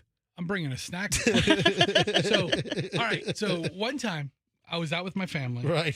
Maybe we didn't have Hudson yet, but we had Hadley. And there was another family, and the kids were being rambunctious with this other family. And I really wasn't paying attention to them. Right. And the mother's calling the kids over, and they're not coming. And the mother's calling the kids over. And we made eye contact, so we're, adults acknowledging each other, but we're not really participating in each other's conversation. And then the mother says, do you want rice for dinner tonight?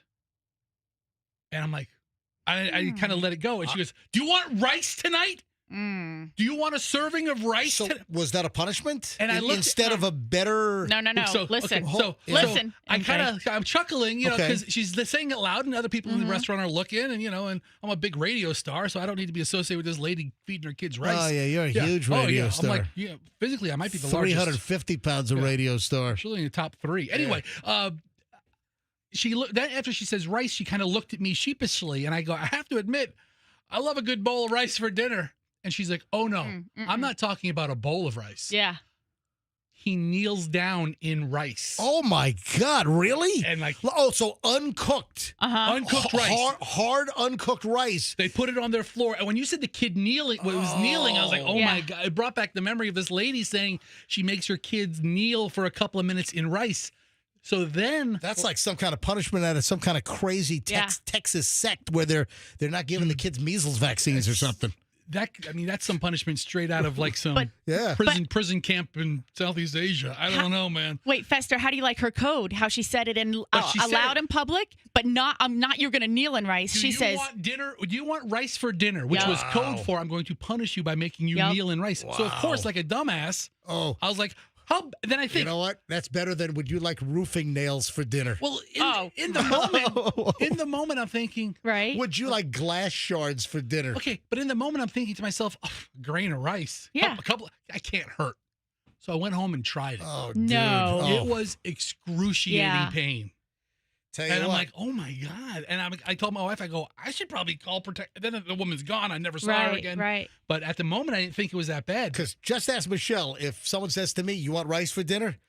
I can easily eat rice for dinner. And I'll tell you right now, there is no way that if I were punishing my kids, would I use any of my high-quality Niigata Japan Koshi Hikari rice. There's no way I'd be using that. You know what? I sense an Instagram moment coming up today. What? I'm going to put your rice in the corner, spill it all over the floor, and make you go kneel in it. Yeah. We'll see how long you can stay on your knees on your Niigata rice. Not my good stuff. Oh, yeah. We're using the good stuff, Fester. You use some Uncle Ben's crap, all right? I'll buy some minute rice. See how you like that. Go get some Mahatma crap, okay? But I'm a little disturbed. But wait, I'm a little disturbed by the mother's thought process that she had this code that she would use in public to discipline the kids. But she was able to shout it at the kids. Yeah. Hey, do you want rice for dinner? And then she kind of looked at me real quickly, and where I almost wanted to acknowledge her. I was like, it doesn't sound too bad. Yeah. And she told me what it was. And I'm like, oh my God. All right, folks, please don't think I'm picking on Fester here.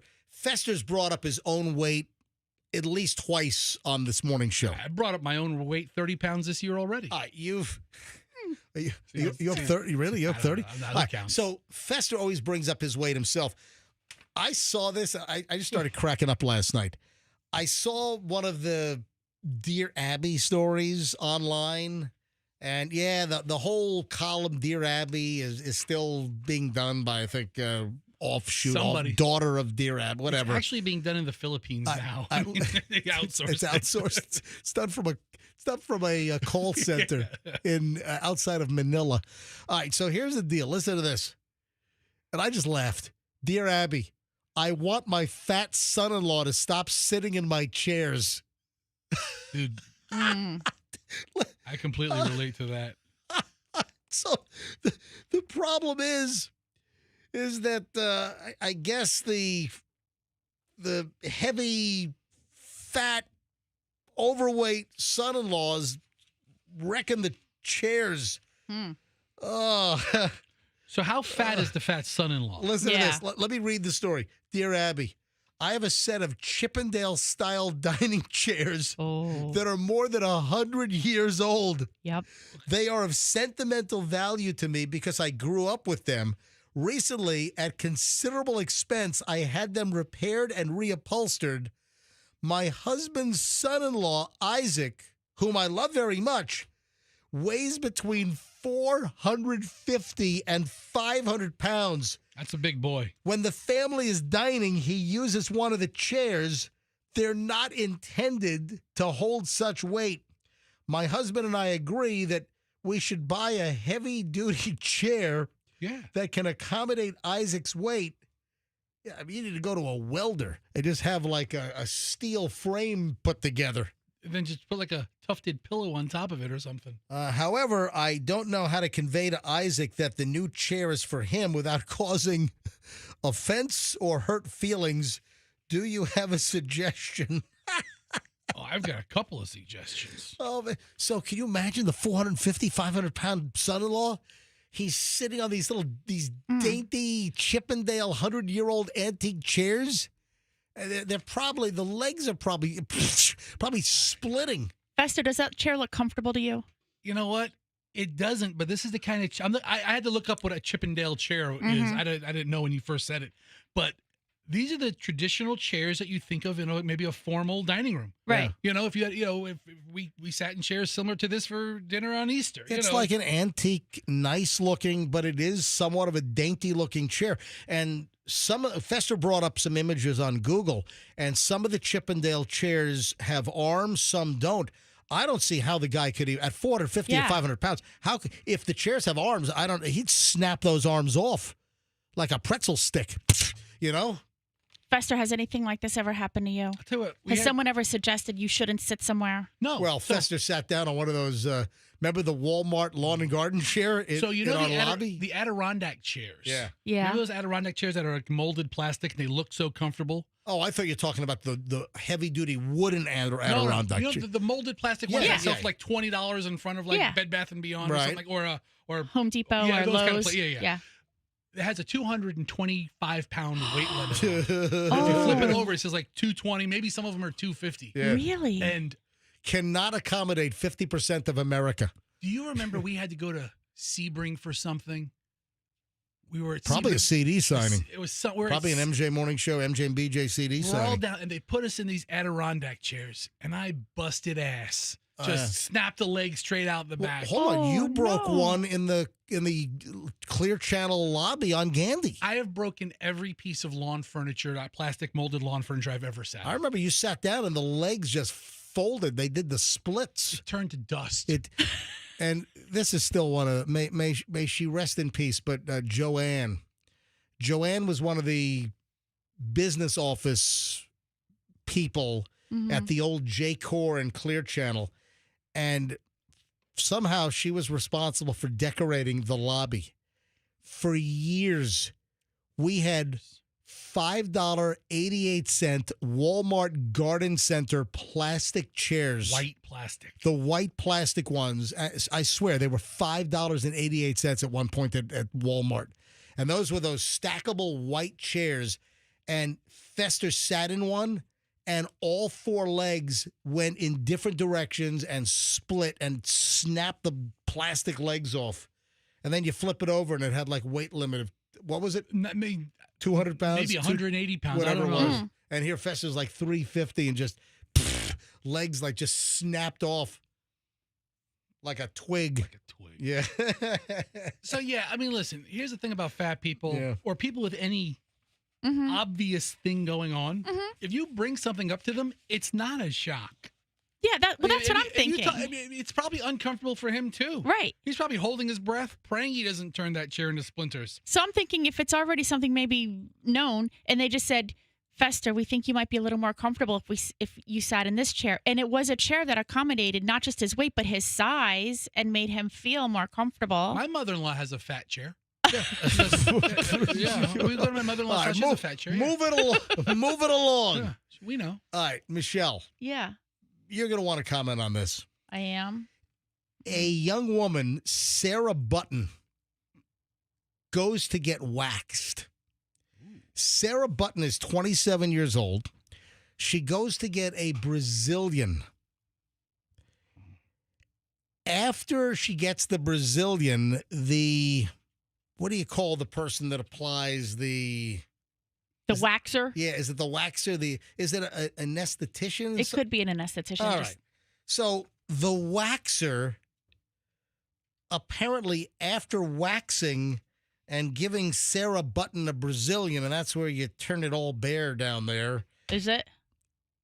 She tells Sarah, the waxer, that I'm going to have to charge you more next time because of the amount of the area rug Okay. I want you to. That's my terminology. I'm calling it I'm calling it the area rug. So the person who does the waxing, according to AI, Microsoft AI, is an esthetician. Esthetician. Did I say anesthetician? You did. Right. I was like, it didn't sound right. Right. So it's an esthetician. I stand corrected. A waxing technician. Right. So the waxing technician. Wax on, wax off. Oh. Okay. I'll save it. Wax on, wax so, off. Is there like a cubic inch price? I mean, right. Like, I don't understand how she would do that. Well, apparently she must have looked like Kid and Play down there. Okay. Or MJ. Or who else? Like, you know when you go in for an oil change and like 5 quarts are included? Yeah. But if it's more, they're going to charge you for extra price. She has a couple extra quarts going on down there. Right. So apparently Sarah was quite the carpet mart down there. I don't know. It's no. I don't think that's appropriate no, at all. You don't think so? Her boyfriend Bob was thrilled. Oh man. Bob's carpet mart. Hey, Fessa, what did I send you? I sent you an email. You did? Yeah. Go to your email, open it up, because I sent you. Where is Today? it? No, go. Yeah, I did. I went to your. Hold on. Let me go to my primary inbox. Inbox go to here. Look for me. Yeah, TS right there. Look at that. That's me. All right, right there. Stop, dude. Just stop. You do it. Look, I'm right there. I'm TS for my real name. Look at that. I was looking at the wrong line. No subject. So I sent an Instagram, and I want to play this. Oh, do you have to log in? Oh no, here it is. All right, listen to this. All right, so I think I must have. All right, this is a video of somebody just rolling glass bottles down like marble stairs. So to see when it breaks and if it breaks. Some sealed glass bottles are very strong. Let me refresh this. And I want to play this because there is.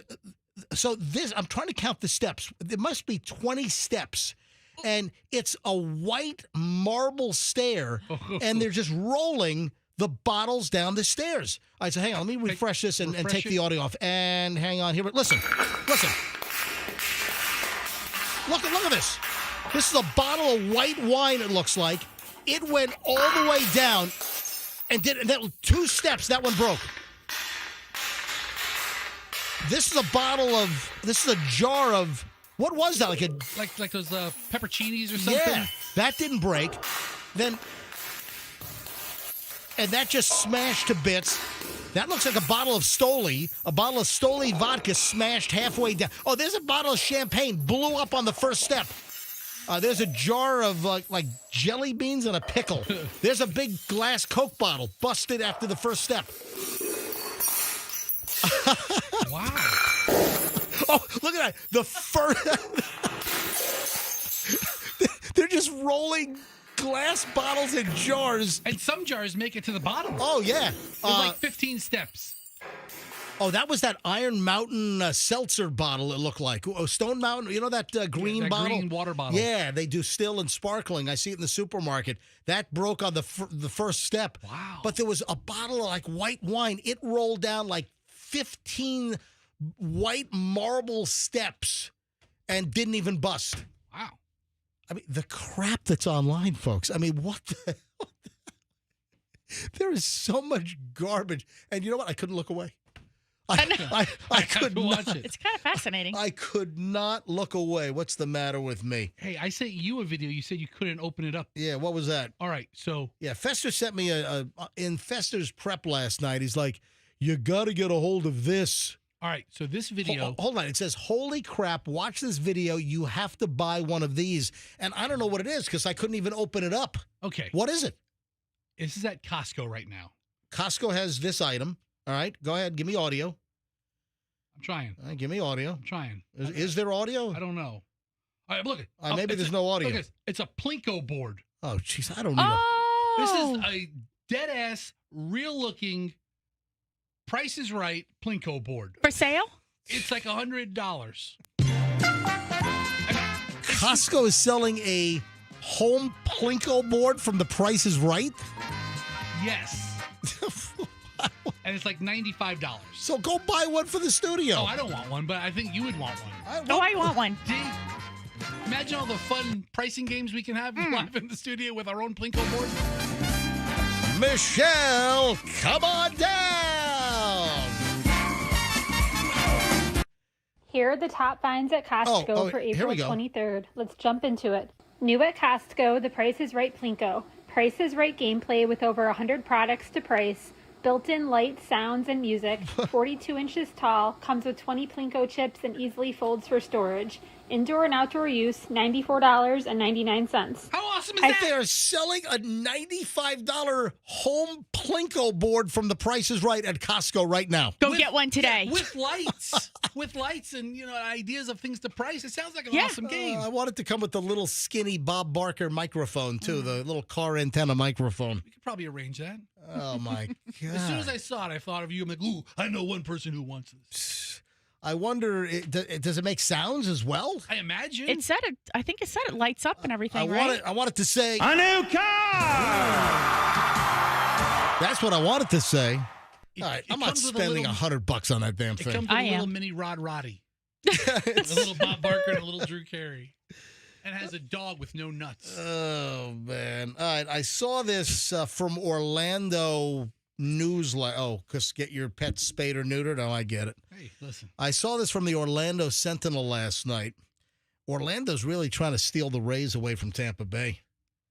So I have not seen this reported locally, but I saw this in Orlando yesterday. Orlando baseball effort says it has secured $1.5 billion to bring the Rays to Central Florida. Orlando's ongoing effort to lure the Tampa Bay Rays or perhaps a Major League Baseball expansion team to Central Florida gained major traction Thursday with the announcement that $1.5 billion in funding has been pledged to attract an MLB team and build a new stadium. The announcement was made by the Orlando Dreamers, an organization, blah, blah, blah. Anyway, Orlando, they're trying to, sounds like the easiest thing is to snag the Rays, versus get an MLB expansion team. Well, they'll never put in an expansion team in Orlando when there's Tampa Bay, which draws below average at best, and the Miami team, which sucks at attendance. They're not going to stick a third team in Florida. Probably a good. Well, what about not a team 86 miles from Tampa? I think Panama City or Destin needs a Major League Baseball team. What do you think? You know what? Apalachicola is looking for a team. The Appalachia A-holes. I mean, there are groups. I was thinking something with oysters, but we could go with that. But whatever. So, Orlando, man, they're really trying to steal the Rays. But I'm telling you right, there are deals that are cooking right now. Why can't Tampa do something behind like St. Pete's? There are a bunch of deals rolling. I know that that people are working with Sternberg. I know some inside stuff that I can't breach any confidentiality. Tell us. No, I can't. I know that. Listen, there's a big effort to keep the Rays in town and put together a new town? And put together a new stadium deal on the Tampa side of things. So at the end of the day, it wouldn't surprise me in the next couple of months if there's an announcement. Okay, well, we all get along. St. Pete, Clearwater, Tampa, all the big cities, all the little cities in this area. We all kind of get along. Mm-hmm. What does Tampa care if St. Pete's pissed forever at them? Who? I mean, really? What do they care? What, are they not going to come over the bridge? Yeah, exactly. I know. Shut the bridge off. Oh, you can't come over here, Tampa. Don't come to St. Pete anymore. Don't come to our beaches. But news from Orlando yesterday afternoon that they've raised $1.5 billion to try to steal our Rays over to Orlando. So heads up. And our media says if we just ignore it, it will not happen. It'll just go away. That was not the case. Hey, could someone explain this to me? Or maybe someone can research this quickly. What's the deal between Michael Strahan and Kelly Ripa? Because you don't know? So there's tension there? Yes. Do they hate each other? Yes. Because Michael Strahan, it used to be live with, after Regis left, it was Michael Strahan and Kelly Ripa. Yep. All right, so here's the deal. They're going under the same roof because ABC they're moving to new studios, and Good Morning America used to be in Times Square. So GMA was in that Times, right at like Broadway and 44th Street, right at Times Square there. For I don't know, 15 years, you had GMA, Good Morning America, was live from Times Square inside that studio. And they're moving out of there back to like the main ABC studios. But that's also where Live with Kelly and hubby is. You know what? We're like the Kelly and Michelle coming in. We're like Kelly Ripa and Mark Consuelo. Don't say that. I don't watch that show because of that reason. All right. So what's going on with? So GMA is going back to the same building where Kelly Ripa is, and now New York Post yesterday had exclusive. ABC staffers are bracing for meltdown with rivals Michael Strahan and Kelly Ripa forced back under the same roof. Do you know Fester? Yeah, I don't know how much of this is just trying to come up with a headline to make you click on it. Oh, no, it's real. But it's been a long time. When Michael Strahan auditioned and won the job of new Regis, essentially, and it was, Kelly and Michael, or Michael and Kelly, or whatever it was. Kelly and Michael, because she's the lead. But he left with no notice. He just walked out. The next day it was announced he's going to Good Morning America, and he left his nationally syndicated talk show with Kelly Ripa cold. And she was shocked. And then they had the bevy of guest hosts for like a year, year and a half. Was Seacrest the next one after that? And then Ryan. Yeah. And then Ryan eventually leaves.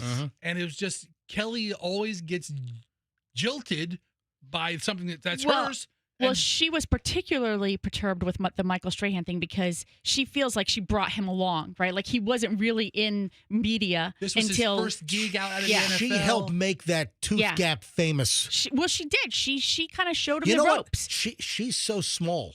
She could actually climb inside Michael Strahan's tooth gap. Stop. She could take a nap in there. Michelle. He's a nice guy. Oh no, I'm sure. Okay. Oh yeah. I'm sure. I don't doubt that for a minute. All parties involved are nice people. I think you don't like Kelly? I think Michael Strahan exudes niceness. I've never met him. We know people that know Michael Strahan. We do. So we know people that know him personally, and they say he's a great guy. And listen, my perception of Michael Strahan is he's a nice guy. I think as highly of Michael Strahan as I do or did of O.J. Simpson circa 1992. What? As much as I thought of O.J. in 1992, as highly... You think Strahan's going to murder two people? No, but I'm saying the regard is similar. In 92, nobody was murdered. Yeah. And O.J. was making Naked Gun movies, and he's funny, and he's jumping over airport chairs. Yeah, he's doing car rental commercials. Right. And I'm thinking O.J.'s the best. Right. Oh, man. The juice is loose. He converted from the football, I don't think that Michael Strahan's going to knife anybody. No, he's not saying that at all. He's just saying that, you convert from a football playing, thing into a successful media career, transcending all kinds of communities and different people. Everybody loves you. Michelle, give me some insight. Why is it just the fact that there must have been something that led up to the fact that Michael Strahan left Kelly Ripa with like no notice? Well, I think it was, they like to keep those things in the industry pretty like, mum, right? Like not say anything about it. And for whatever reason, he didn't share this information with her, but also ABC execs did not share the information with her. No information was shared with her. They literally took him from her show, put him on ABC, GMA, and didn't tell her. And she didn't come to work for like almost a week. And they didn't know whether she was going to continue the Kelly, Kelly and, whatever show Baba Booey show, whatever. Baba Booey show. I mean, great show. Yeah, Kelly and Baba Booey. Yeah, they didn't know. They literally didn't know. I mean, they didn't know whether she was going to come back or not. I'd have watched Kelly and Baba Booey. It was like that Stuttering John guy. The character that Stuttering John portrayed on the Howard Stern show, the guy had like this stuttering problem. He was Stuttering John, and then he leaves Howard Stern show, and he joins the Tonight Show as the announcer, and boom! Stuttering is gone. All done. It's cured. Healed. Praise the Lord. Okay, Pot. What? It's radio character. All right. Yeah. It's a radio character. But you have to. But this kind of begs the question, right? Yeah. Like, Regis left because he retired. I think but he died. I don't think he died on the show. I think he left before he died. Yeah, he left before he died. He didn't croak during a cooking segment. Kelly, what's coming up next? Right. Yeah. And this Michael Strahan left, and then Ryan Seacrest left. And so Mark, her husband, rose to this position as somebody who's not going to leave her. Yeah. Why bring in another guy who's Right. only going to go from like celebrity level 3 to celebrity level 8 just to leave and get a much better gig? New York Post reports ABC staffers are bracing for a morning show meltdown as former live co-hosts Kelly Ripa and Michael Strahan will soon be forced back under the same roof after a bitter split nearly a decade ago. The icy ex-colleagues will be subjected to painful proximity when ABC uproots Good Morning America, which Strahan joined in 2016 from its Times Square studio and moves it into the network's new digs in downtown Manhattan. So they're moving from West 66th Street. They're moving downtown. And there was even a report that they're coming up with ways that they can make sure they use different entrances and exits so they don't run into each other. So don't they have different schedules? I mean, Michael's there at 5:30 in the morning or 6 o'clock in the morning. According to a source with knowledge, GMA's new set will be just steps away from Ripa's. The new studios, both located on the basement level of the new Hudson Square headquarters, share a hallway and elevator, moving the chances of an awkward encounter, making it a major risk. They'll be feet away from each other. So I don't know. Were they going to beat each other up? Big deal. They don't like each other. Good Morning America runs 7 to 9, with live running from 9 to 10. Whatever. So this is trumped up. I mean, do you know how many people I've worked with that I don't like? Can you say it's vanced up? Dude, I don't want the Pope to die again. Did you see? I forget who it was. I saw a clip from The View yesterday. Yeah, right? Bowen Yang. Yeah. So the Asian dude. I didn't pull it because I didn't think it was the Asian guy from SNL. Saturday Night Live, and also he was in Wicked, which I didn't see. I have no desire to see Wicked. But listen, Bowen Yang's a funny guy. He's a pretty good utility player, and I guess this Bowen Yang dude, he was on The View. Yeah, which I can't even take a nanosecond of The View. And apparently he called the vice president, J.D. Vance, a Pope killer. Because J.D. Vance was like one of the last people to see the Pope, and then the Pope was dead that night. Well, you know what Fester and I said? I thought it was like something out of the movie The Interview. Well, that was what Fester and I said. Yeah. We were like, oh, he shook his hand? Yeah. A little something rubbed off. It's like the movie with was it Colin? Who was in The Interview? Is it Seth Rogen and who's the other guy? Oh, the one that got in trouble. Yeah. Forgot his name. Seth Rogen and hold on, tell me in my ear. Who is it? James Franco. James Franco. Yeah. So James Franco and Seth Rogen, where they were tasked to poison Kim Jong-un. Yeah. James Franco is pretty dirty hot, right? But, That's a pretty funny movie, actually. It is. I'm going to have to watch it again. Yeah. All right, what time is it? 8:47 at the MJ Morning Show. We got a couple of minutes left. Oh, if you didn't hear the news, next week, so starting on Monday, we're going to start accepting email submissions on the Mother's Day garage door opener giveaway. You're going, what? All right, folks, this is great. People give away flowers and chocolates, or that's what mothers might expect for we'll take mom out to dinner for Mother's Day. All right, listen, you want to make a real impression? I mean, mom's gonna forget the freaking card, the canned card out of the Hallmark racket that Publix. Mom's gonna forget all about that, and the chocolate. She's not gonna remember this.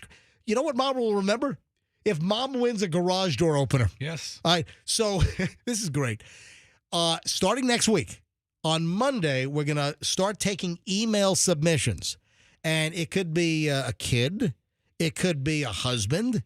Listen, it could be mom herself. We're going to start taking email entries on why mom deserves a great new garage door opener. And we've teamed up with Banco. Banco Overhead Doors, one of our great sponsors here on the show. If you have any garage door needs, by the way, folks, whenever you need garage door service or you need something new, you call Banco Overhead Doors. When you mention me, MJ, they'll give you 10% off. So with Banco, just ask for the 10% MJ Morning Show discount. So Banco is giving me 5 LiftMaster top-of-the-line garage door openers. These are like $1,000 installed. It's the LiftMaster Smart View 87504, top of the line. It's the best garage door opener LiftMaster makes. It's got a 360 light ring. It has a video camera, so it will video who's coming and going. It has an app. You could be halfway to work from Tampa to Clearwater, and you're like, oh, crap, did I close the garage door? Just look at the app, and it'll tell you. If you left your garage door open, you push the button on your phone, and your garage door will close. So we're giving away 5 of these on Mother's Day week. So Mother's Day is the 11th, the week prior. So not next week, the week after, we're giving them away. Monday, Tuesday, Wednesday, Thursday, Friday. Next week, starting Monday, we're going to start taking email submissions on why mom deserves the greatest Mother's Day gift ever, a brand new state-of-the-art LiftMaster 87504 garage door opener, courtesy of Banco overhead doors. 5 of these things. So over $5,000 in garage door openers, because they're a grand or a little more installed, and it's top of the line. So the story can be real. The story can be fake. You can just get my attention. The most entertaining stuff wins. And we'll start taking the entries next week. And then the following week, we'll give away a Banco LiftMaster top-of-the-line garage door opener every single day. So what is that going to be? It'll be the 5th, the 6th, the 7th, 8th, and 9th of May. We'll give them away. But then next week, we'll take the entries via email at my mj@mjmorningshow.com email address. So looking forward to that. That's going to be exciting. That will make an impact. Mom forgets all the crappy Mother's Day stuff you give her. Is she going to forget a garage door opener that she opens up every single day? No. Now we're talking. Yeah, but, oh, how about this? This is lovely. Mom arrested for giving Jello shots to kids at elementary school Christmas party. Why is this taking so long? Why is it now Friday, April 25th, and we're just hearing about this? I mean, couldn't you make Jello shots with, like, apple juice or something? I guess the investigation is now complete. A mom has been arrested after being accused of bringing Jello shots to a Christmas party at an elementary school in Texas. The party was held on December 20th at Jones Elementary in Tyler, Texas. According to an affidavit, the assistant principal told Tyler Independent School District Police she believed a parent had brought Jello shots to the classroom at a Christmas party. The parent, identified as 33-year-old Teresa Isabel Bemmel, B-E-M-A-L, reportedly told the officer that the Jello came from a small sweet shop that is run from a private home. She said she brought them for her daughter's 5th grade Christmas party and didn't know that they were vodka-infused Jello shots for 5th graders. I mean, is it possible to pick up Jello shots and thinking it's a kid snack? I mean, is it possible that there's an adult that never heard of a Jello shot? The blue, red, and green Jello were in little cups with whipped cream and strawberries on top of some. According to the affidavit, students who ate the Jello shots were then checked by the school nurse. Kids reported having stomach aches, being woozy. One kid started throwing up. Wait, did she buy them like this or did she make them? I think she bought them. Another kid passed out after eating 6 of them. Oh, my God. One of the 5th graders ate 6 of the alcohol-infused Jello shots at the Christmas party and then passed out. That's terrible. On the floor, and once he got home. The affidavit says about 20 minutes into the party, 2 teachers also tried the Jello shots and notified the 5th grade teacher that they thought the Jello shots contained alcohol. Yeah, because the adult teachers know what a Jello alcohol shot looks like or tastes like. Oh, my God. The owners of the sweet shop told the police that the Jello contained vodka, but they thought that Bemmel, or is it Bernal? You know, I can't, sometimes when the R goes to the end, it looks like an M. I don't know. Bernal or Bemmel. The owner of the sweet shop said that Bemmel, or Bermel, ordered the alcoholic shots on purpose and was unaware the order was for a classroom party. So the sweet shop owner is saying the mother knew exactly what she was doing and ordered Jello with vodka, Jello shots. Again, why the hell did it take so long to arrest the mother?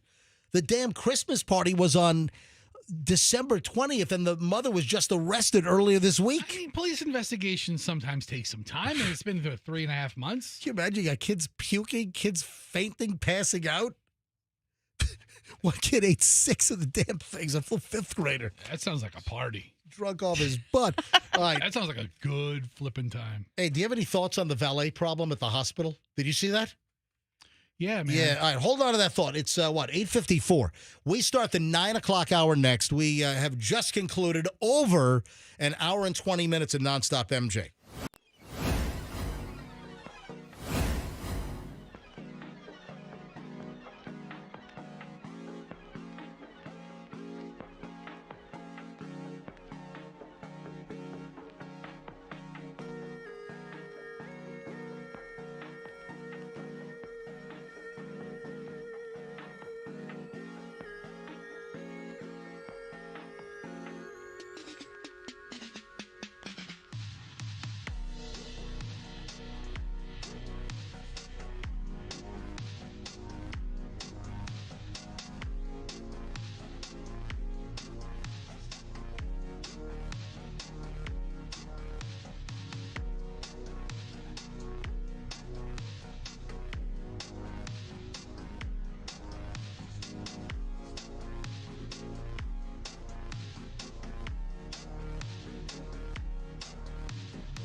Junk science story of the day.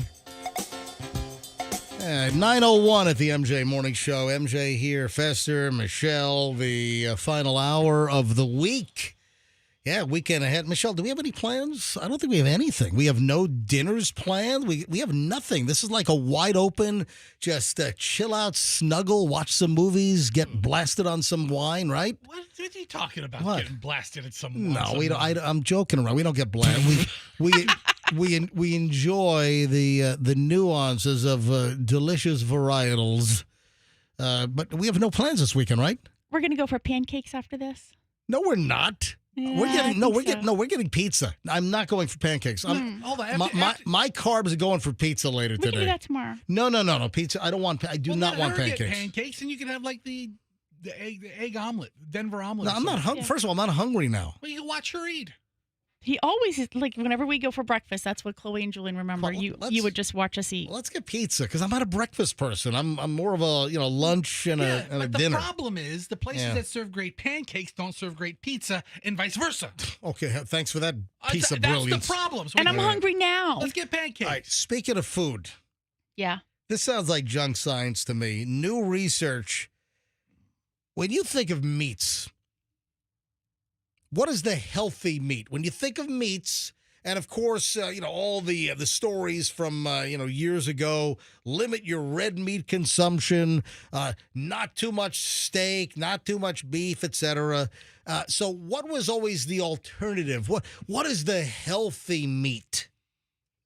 I mean, and don't say a giant pork chop. No, I mean we're not talking fish. I don't think. Well, listen, fish can be very healthy for you. Right, but what I'm talking about a meat. I mean, chicken. Yes, that's the obvious answer. Turkey. Listen, turkey, poultry, fowl. Sure. But this is about chicken. I'm like, this is BS. Quail. A new study. Dove. All right, this is clucking ridiculous. All right.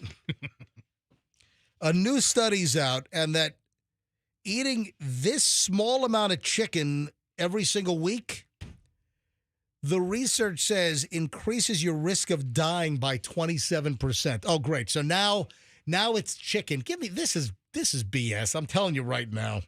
Yeah, a new study found a link between chicken consumption and overall mortality and gastrointestinal cancer. Really?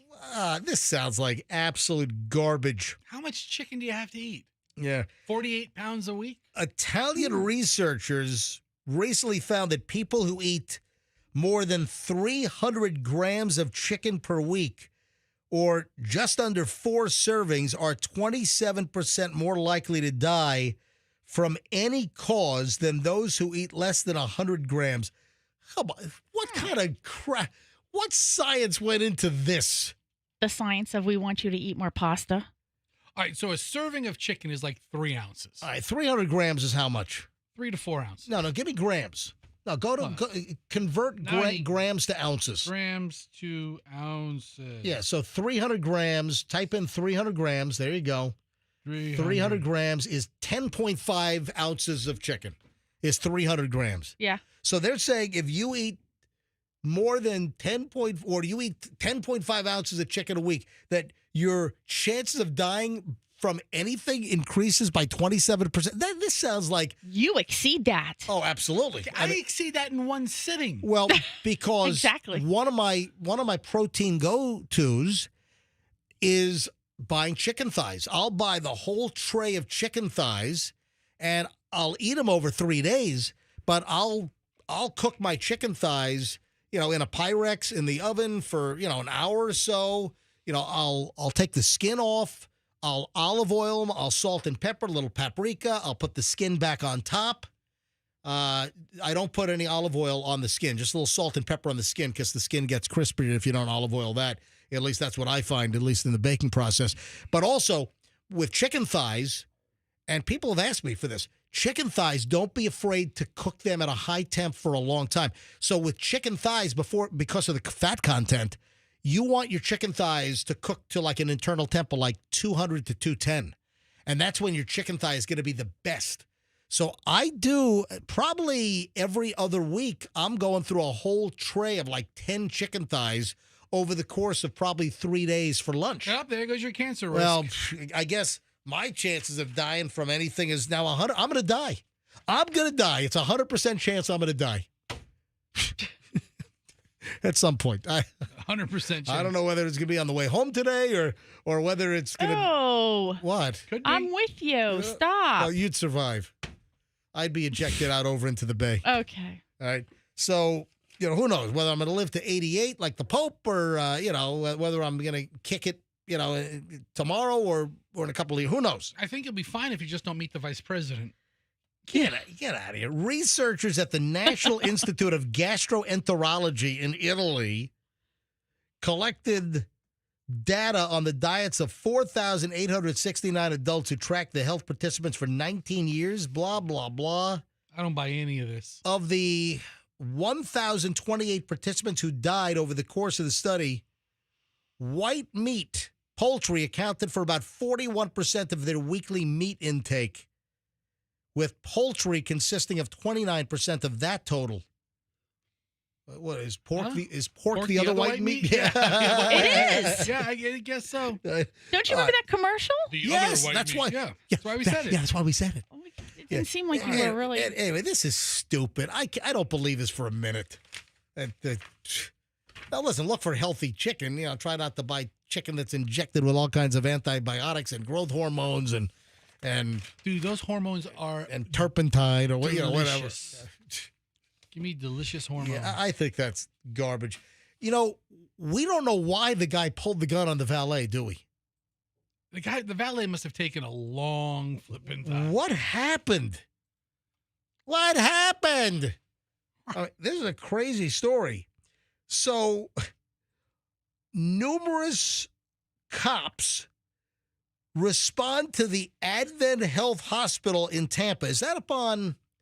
Is it on Fletcher? Where's that? Is that at Fletcher and Bruce B. Downs? Now I lose.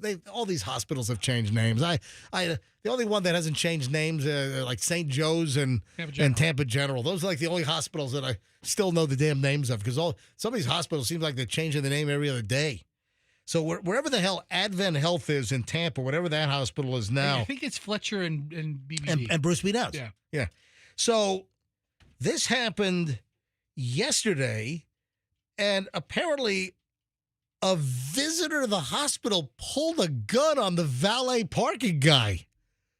But why?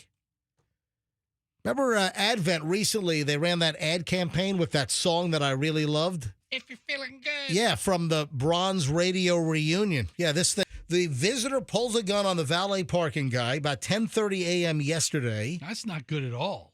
Yeah, this is according to the Hillsborough County Sheriff's Office.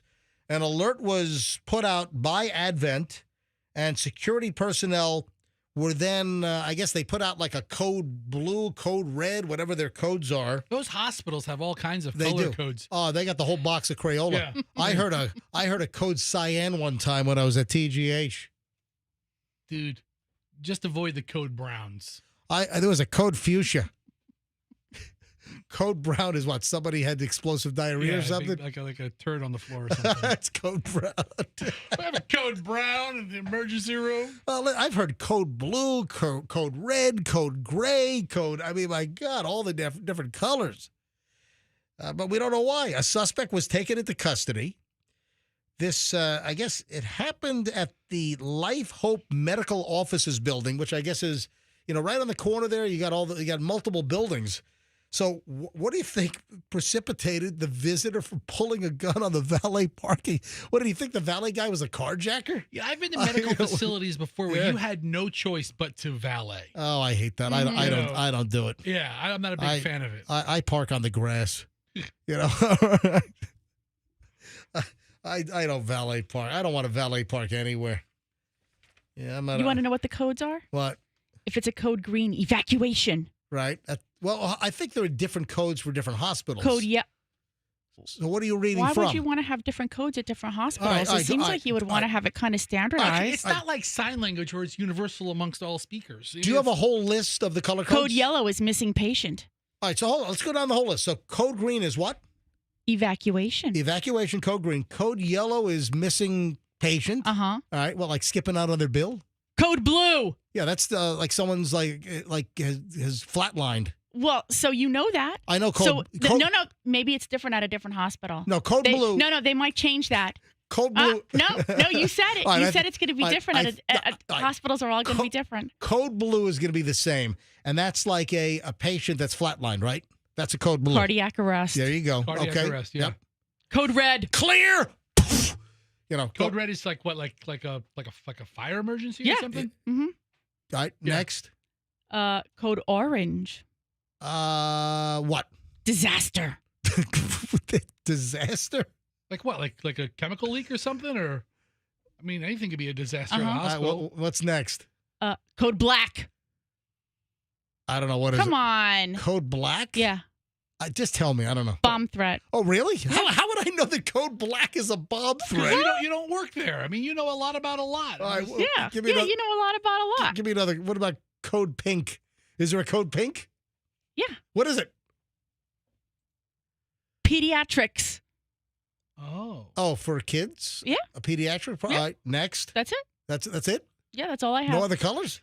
Professor, do you have one with more? What about code purple? Code I know. I remember when I was getting my my kidney stone blasted. Mm-hmm. When I was at TGH and I got my kidney stone blasted, Dr. Malcolm Root, a phenomenal urologist, he took care of my 10-millimeter kidney stone in my right kidney a couple of years ago.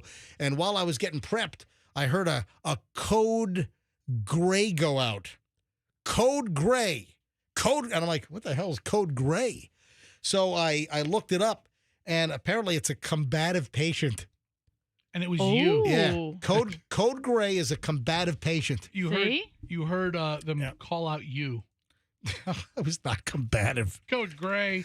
Yeah. See, they are pretty standardized. Well, maybe they are. All right. So now we have the frenzy, the nutso frenzy for the new Nintendo Switch 2. And the pre-orders are causing, I guess, the websites of Target, Walmart, and Best Buy to crash.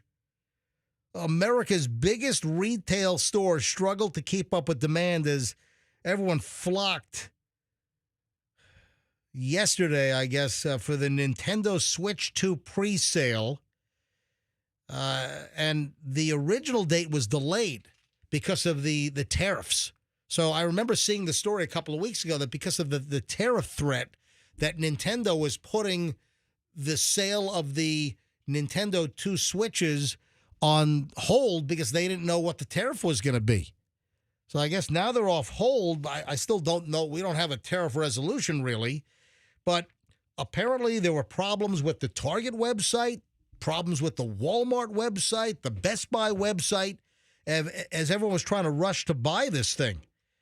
Down Detector, which is that online site that detects things that are not working online or internet or phone or whatever, they reported a lot of outages. Best Buy had problems with their website. Walmart shoppers first reported trouble with 1,500 reports, according to the online tracker Down Detector. And this Nintendo Switch 2 is highly awaited. So I guess this has been years in the making. It was revealed on April 2nd by Nintendo that the redesigned console was going to be delayed. So I guess they revealed that the console was coming out on April 2nd, but that was the same day that we had all the shocking tariff talk, exactly. And then Nintendo said they were putting the Switch on hold until they could navigate the tariff issues, because all this stuff it's all coming from Asia. Hey, anyone have any issues? Do we have any Nintendo Switch folks that tried to pre-order? Do you have any problems with Walmart, Best Buy, Target? Any insight here? Are you trying to get your hands on the brand new Nintendo Switch? I'm on the Walmart site right now. Yeah. It's not even available to buy. It has an icon of it, but is no place to move forward. It says out of stock. Yeah. So they must have taken the pre-order off. If anyone is listening that can fill us in on your quest for the Nintendo Switch, can you give me a buzz here? 800-990-1047. Or if you're a parent and your kid was trying to, secure one or pre-order online, did you have success? Did you have a problem? Did you try to get one? Were you successful in nabbing a pre-order? And apparently, when do they start shipping? Do we know when the Nintendo Switches are actually going to be available? It doesn't give a date on Walmart's site. I have to look it up. 800-990-1047. 800-990-1047. If anyone can enlighten us into the Nintendo Switch 2 and the pre-order, and if you had success or if you had a problem. June 5th might be the day. Okay, 800-990-1047. 800-990-1047. If you can enlighten us at all about the Nintendo Switch 2. What is it supposed to do that's better than the original Nintendo Switch? I never had a Nintendo Switch 1. I have no desire to get a Switch 2, but apparently a lot of people are wanting this. All right, if you can screen calls from me, Ryan, and let me know what we have here. Yeah, because I just need to be educated on this thing. So some of the websites were slow. Some of the websites were crashing. And apparently it's highly and eagerly awaited. And I guess the day is coming. Let me grab Emily in Odessa. Yeah, put Emily on hold, would you please, Ryan? Emily in Odessa. Can I grab her? Yeah, here we go. All right, line 4. Emily, hi, you're on the MJ Morning Show. How you doing? Emily, you were able to, what'd you say? I listen to you all the time. Well, thank you, Emily. That's very, very sweet of you. So you were successful? Yeah, well, actually, my husband was. So he was one of those people who got into the whole system. And may I ask, Emily, how old is your husband? He's 3 years older than me, so I'm dating myself. He's 47. And he is trying desperately to get hold of a Nintendo Switch 2 at 47. Oh, yeah. We have all the consoles. How many hours a day does your 47-year-old husband game? He wishes he could game more, but we have 2 kids. We have a 16-year-old and we have an 11-year-old. So who games more, your husband or the 16 or the 11-year-old? It's hard to tell at this point. It's a lot. All right, so tell me about your 47-year-old husband and his quest to pre-order the Nintendo Switch 2. Okay, so he was one of those people who got into the pre-ordering process way when it was first announced. Right. And then when it came to the point where all the, the T word came out and everyone was freaking out. Yeah, the tariff word, yeah. Yes. He all the stores started saying, "Oh, we're going to offer it earlier." So we're Best Buy customers, and you be able to defer the payments over time. So we're like, "Oh, we got to get it through Best Buy." So he literally stayed up overnight waiting to get just into the system so he can make the purchase, because it's kind of like you got to hit the button to be able to be eligible to even buy it. So he waited in the morning, and finally, one of the times he hit the button, he was about to fall asleep, it became available, and he was trying to put in the order, and then it kicked him out. Oh. And then, like... now, what day was this? When was this happening? When was this? What day was this, babe? It was overnight. I guess it's Wednesday morning. All right, so Wednesday morning is when this thing... Okay, gotcha. Yes. So, hold on. Was it yesterday morning or the day before? It was... Okay, so my brain doesn't work very well. Let's say Wednesday morning. It would have... Yes, it was 2 days ago. The 24th. Oh, so it was yesterday. So So it was early Thursday morning. Yes, you're right. It was yesterday. That's what I thought. Okay. Sorry, the time's all blending together. Yeah, the calendar is a really tough thing to navigate. The retail price of the console, I believe, is $499. Is that correct? $499. Is that how much it was? For it bundled with Mario Kart. Bundled with Mario Kart. Yeah, Okay. I saw one on the Walmart website for $4.99 or $4.89. Gotcha. Like that, All right. So, did you get one? Are you successful that your pre-order? Oh, you're successful. Oh, right, yeah. So when are you supposed to get? What's your husband's name? Sure, it happened. What's your hubby's name? Nick. Hey, so ask Nick when he's supposed to get the console. When is he supposed to get the new Nintendo Switch 2? Going to get the new Nintendo Switch 2. Picking it up on, I think, midnight on June 5th. Midnight on June 5th. Yeah, so Fester did find something to that effect. All right, so wait a minute. Are they going to? So Best Buy's going to be open at midnight on June 5th to go pick it up? Well, it's fun because we're in this weird process of moving, so we had to make sure that it was available at a store near where we're moving to. All right, so now you're in Odessa, right? Yes. Where are you moving? Pennsylvania. Oh, wow, you're leaving the Tampa Bay area? I know, but at least we're getting away before any crazy storms. Well, hold on. We just had last year our once-in-a-100-year deal, man. It's not going to happen for another 100 years. I sure as hell hope so. All right, go ahead. All right, well, hey, Michelle wants to move to Pennsylvania, too. So maybe we'll be right behind you. I don't know. What part of Pennsylvania are you moving to? Then. What part? What part of Pennsylvania? Yeah. Philadelphia. Wow. Okay. Well, go to. Originally from the area, so it's like we're going home. Are you going to like outside of Philly? You going to like Westchester or somewhere in Bucks County, or where are you going? Yeah. So like, are you familiar with the area? Yeah, Michelle wants to move to Bucks County. Oh, that's so nice. I'm not familiar with Bucks County. Oh, wow. Yeah. All right. Well, listen, Emily, would you do me a favor? Would you keep listening to us online? You can stream us. Gosh, love you guys. She's going to live in one of those South Philly row houses. Thank you, Emily. And listen, I love Angelo's Pizza and Steaks in Philly is fantastic. If you haven't been there. Oh no! Oh, Angelo's, yes. Yeah, 100%. Angelo's is fantastic. All right, Emily, thanks for calling. God.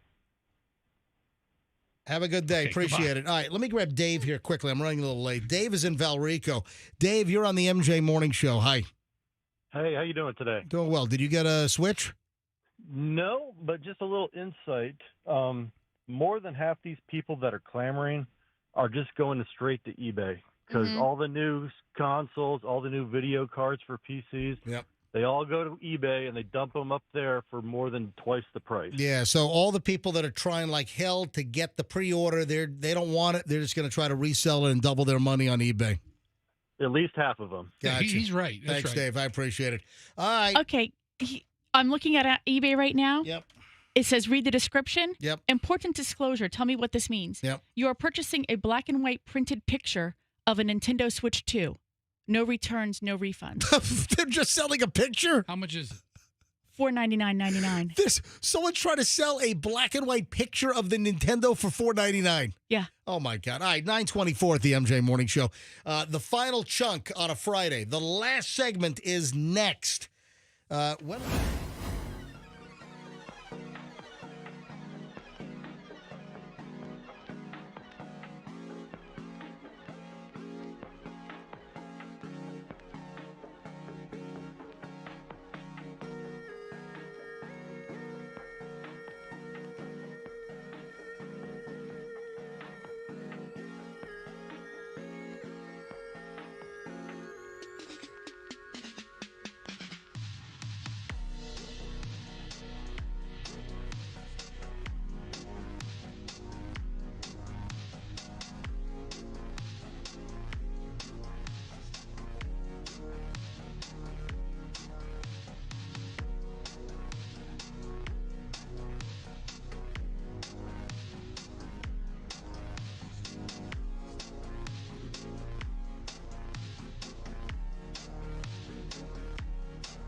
The Cash Kitty's back, and you shot at another $1,000 in minutes. Just heads up for the new keyword, and we'll give you the text line. You text the word, and you could be in for a $1,000 win. So it's 8 a.m., 10 a.m., 12 noon, 3 p.m., and 5 p.m. You want to listen all those times during the day for your chance to win a grand. All right, before I move on with the final crap here on a Friday and the final segment, we got Bruce on the phone from Bucks County. I made a comment a few minutes ago.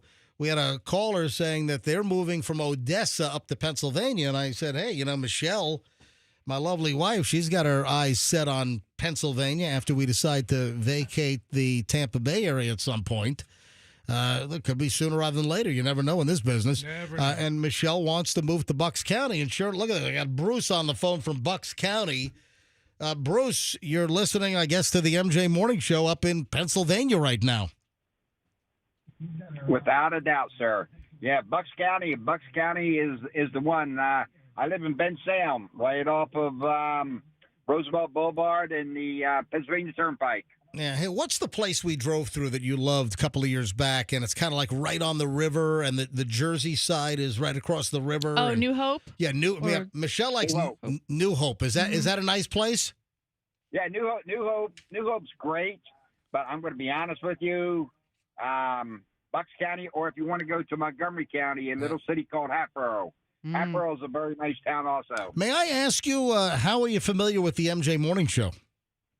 The app.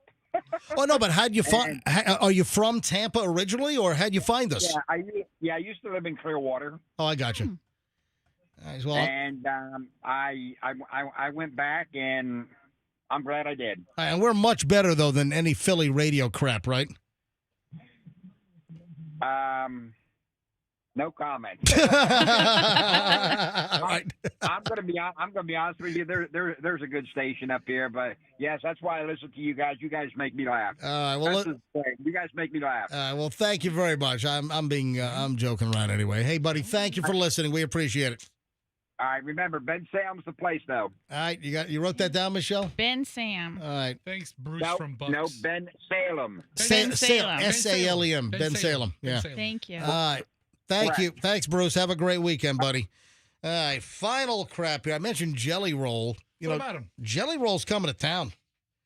So Jelly Roll is here, and I got to look at my interview here. We've got Jelly Roll along with Bert Kreischer and Segunda. Yeah, and Tom Segura. Not Segunda. That's the Cuban place. I'll be there later this afternoon. Yeah. As well. You'll be at La Segunda later. I love that So place. Bert Kreischer, Tom Segura, and Jelly Roll, they're going to be doing the Two Bears 5K, which will take place at Ray J on Sunday the 4th.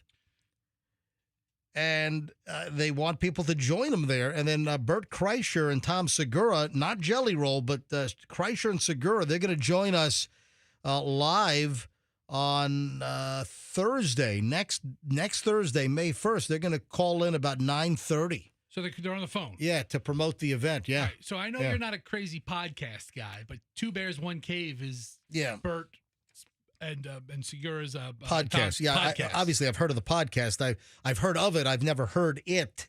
I'm not a podcast guy. I mean, I got enough material I'm trying to come up with myself here every day. I don't have time to listen to all these podcasts out there. You're a stinking podcast guy. And what? Say it again. You're a podcast guy talking pizza. You should if you did the Pizza Putz podcast, it would be number one in food in no time flat.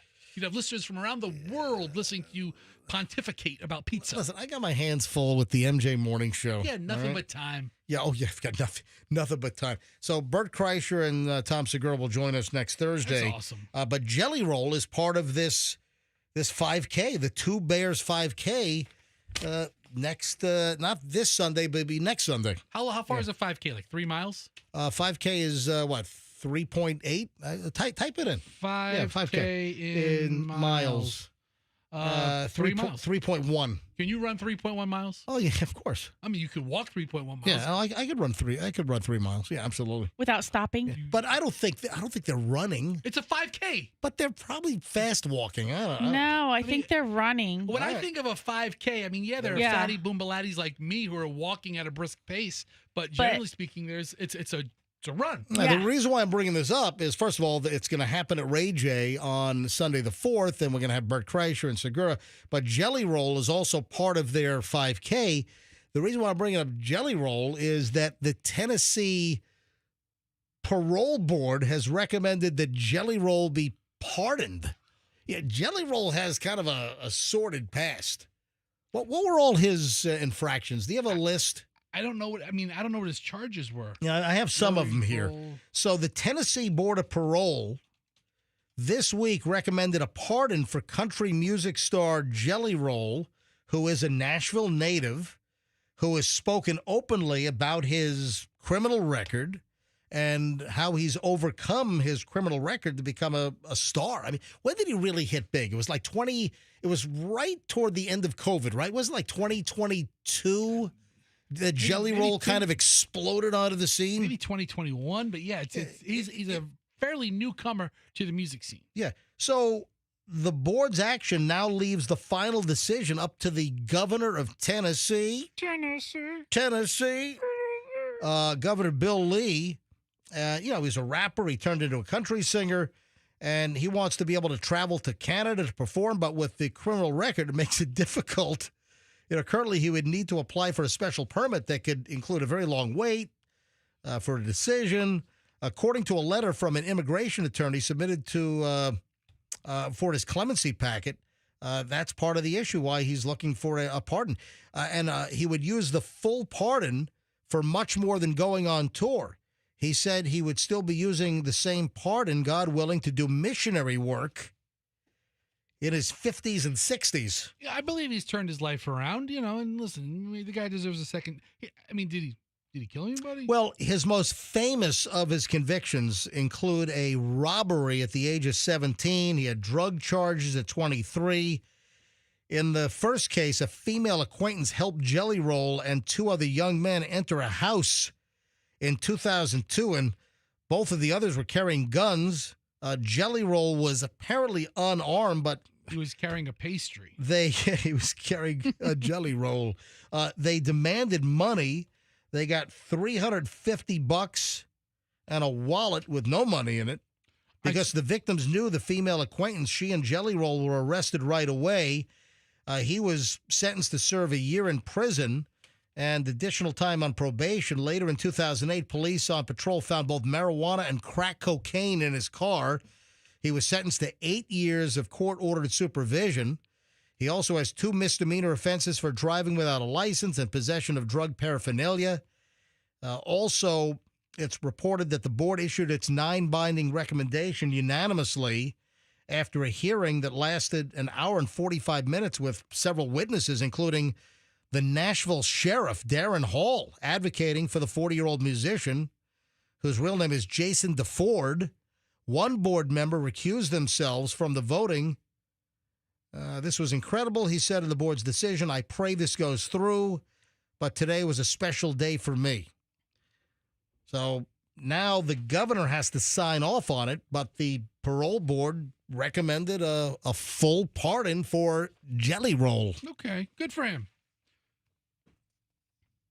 I mean, robbery's not great, and it was, 20 some odd years ago, and then a drug charge. Yeah. All right. But he's been off probation since 2016, and I think he's doing a lot of good work now. Yeah, I don't see the guy relapsing. I don't see recidivism in his future with his success. I got to say, if he could run a 5K, though, I'm against this because that means he can probably get away. He got a heart attack, though. He's done 5Ks in the past. Yeah. I think he's lost a lot of weight, though. He has. He dropped a ton of weight, I believe. I saw a couple of videos online, maybe on Instagram, where he travels with a personal chef who whips up amazing-looking dishes using the healthiest ingredients, and it's really trimmed him down. All under 72 calories. That's about right. I have no idea. Hey, you ready for the Adopted Kid of the Year award? No. 17-year-old Florida kid, 17, arrested, attempted murder charges, tried to kill his adopted mom by tainting her milk with bleach. Oh, man. Oh, my God. Because he no longer wanted to live with her. Yeah, we got that part. Yeah, the mother, not publicly identified, said she poured herself a glass of milk on the morning of April 19th. She took a sip, and it suddenly had an intense chemical taste. Yeah, this kid isn't a master mixologist with poisons. Yeah, newly released body cam footage shows the moment the mother and her other son explained the situation to the police, the Volusia County Sheriff's Office that showed up, who found the suspect hiding in a room upstairs. That's awful. The mother said the boy had put Clorox in her milk, and she drank a little bit of it. That is awful. Was he adopted at 17? No, adopted at a younger age, but adopted kid, now 17. I don't know how long the kid was living in the house or how long ago he was adopted. So the deputies are on body cam, and they're quizzing the mother who drank some of the Clorox.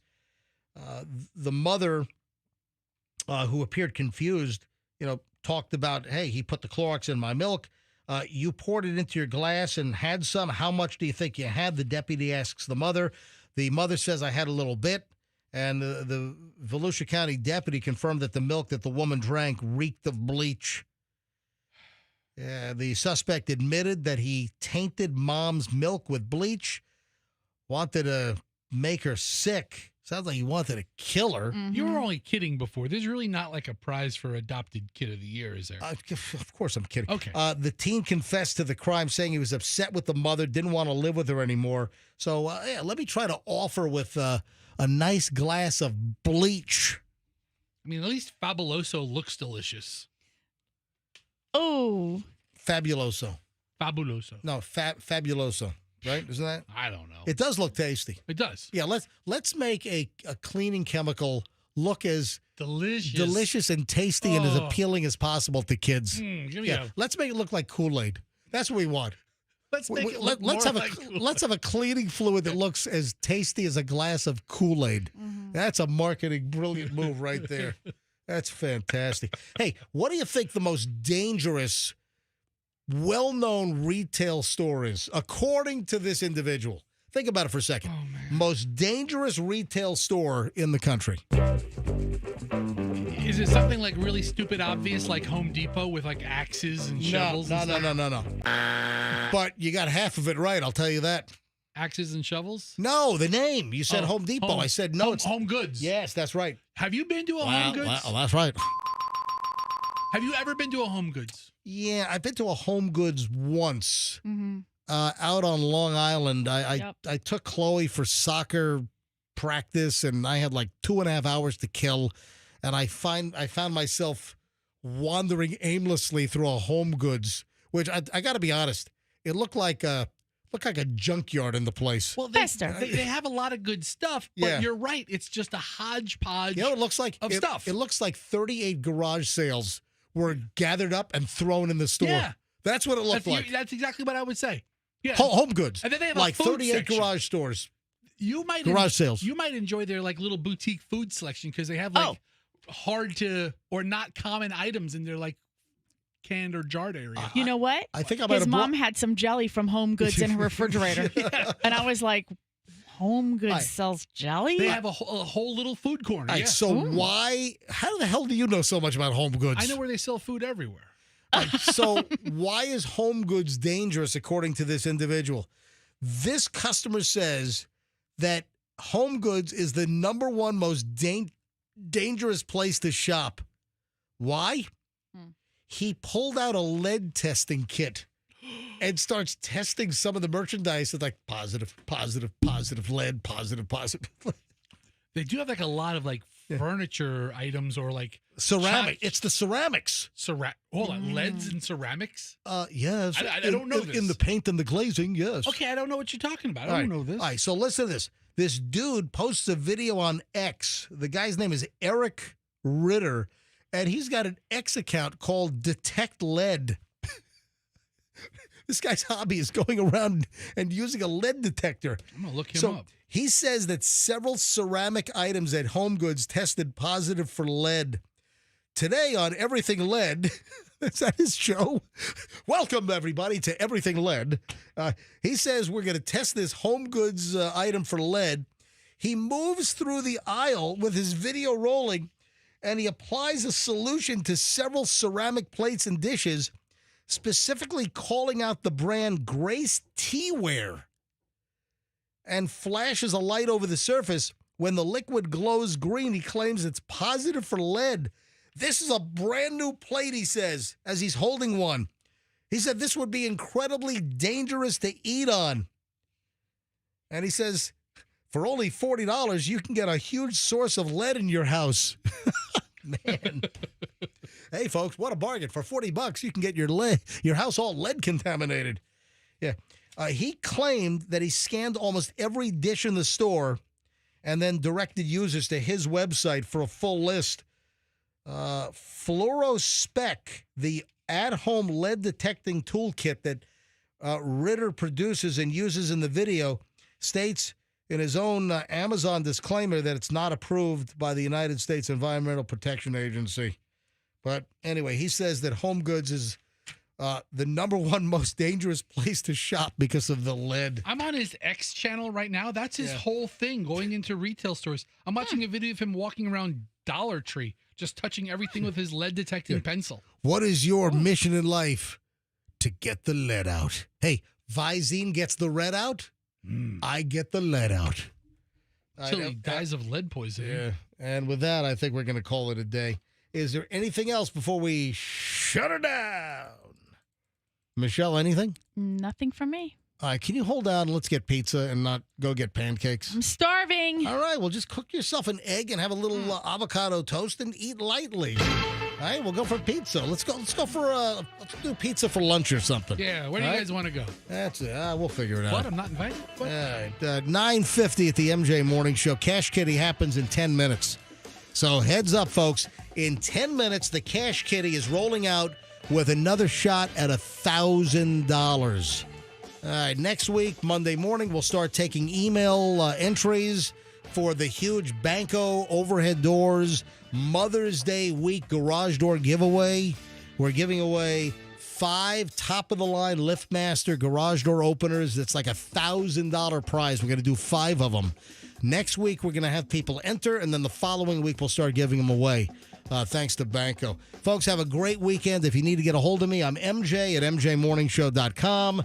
That's MJ at MJMorningshow.com. What else? My email is MJ at MJMorningshow.com. My Instagram is Certified MJ Radio. I'm sure I'll come up with some crap to post over the weekend. So give me a follow at Certified MJ Radio. Folks, have a great one. Ryan Hoppy, thanks for filling in for Andrew today. You did a very fine job. And we'll see you back here Monday morning on the MJ Morning Show. And let's be careful out there.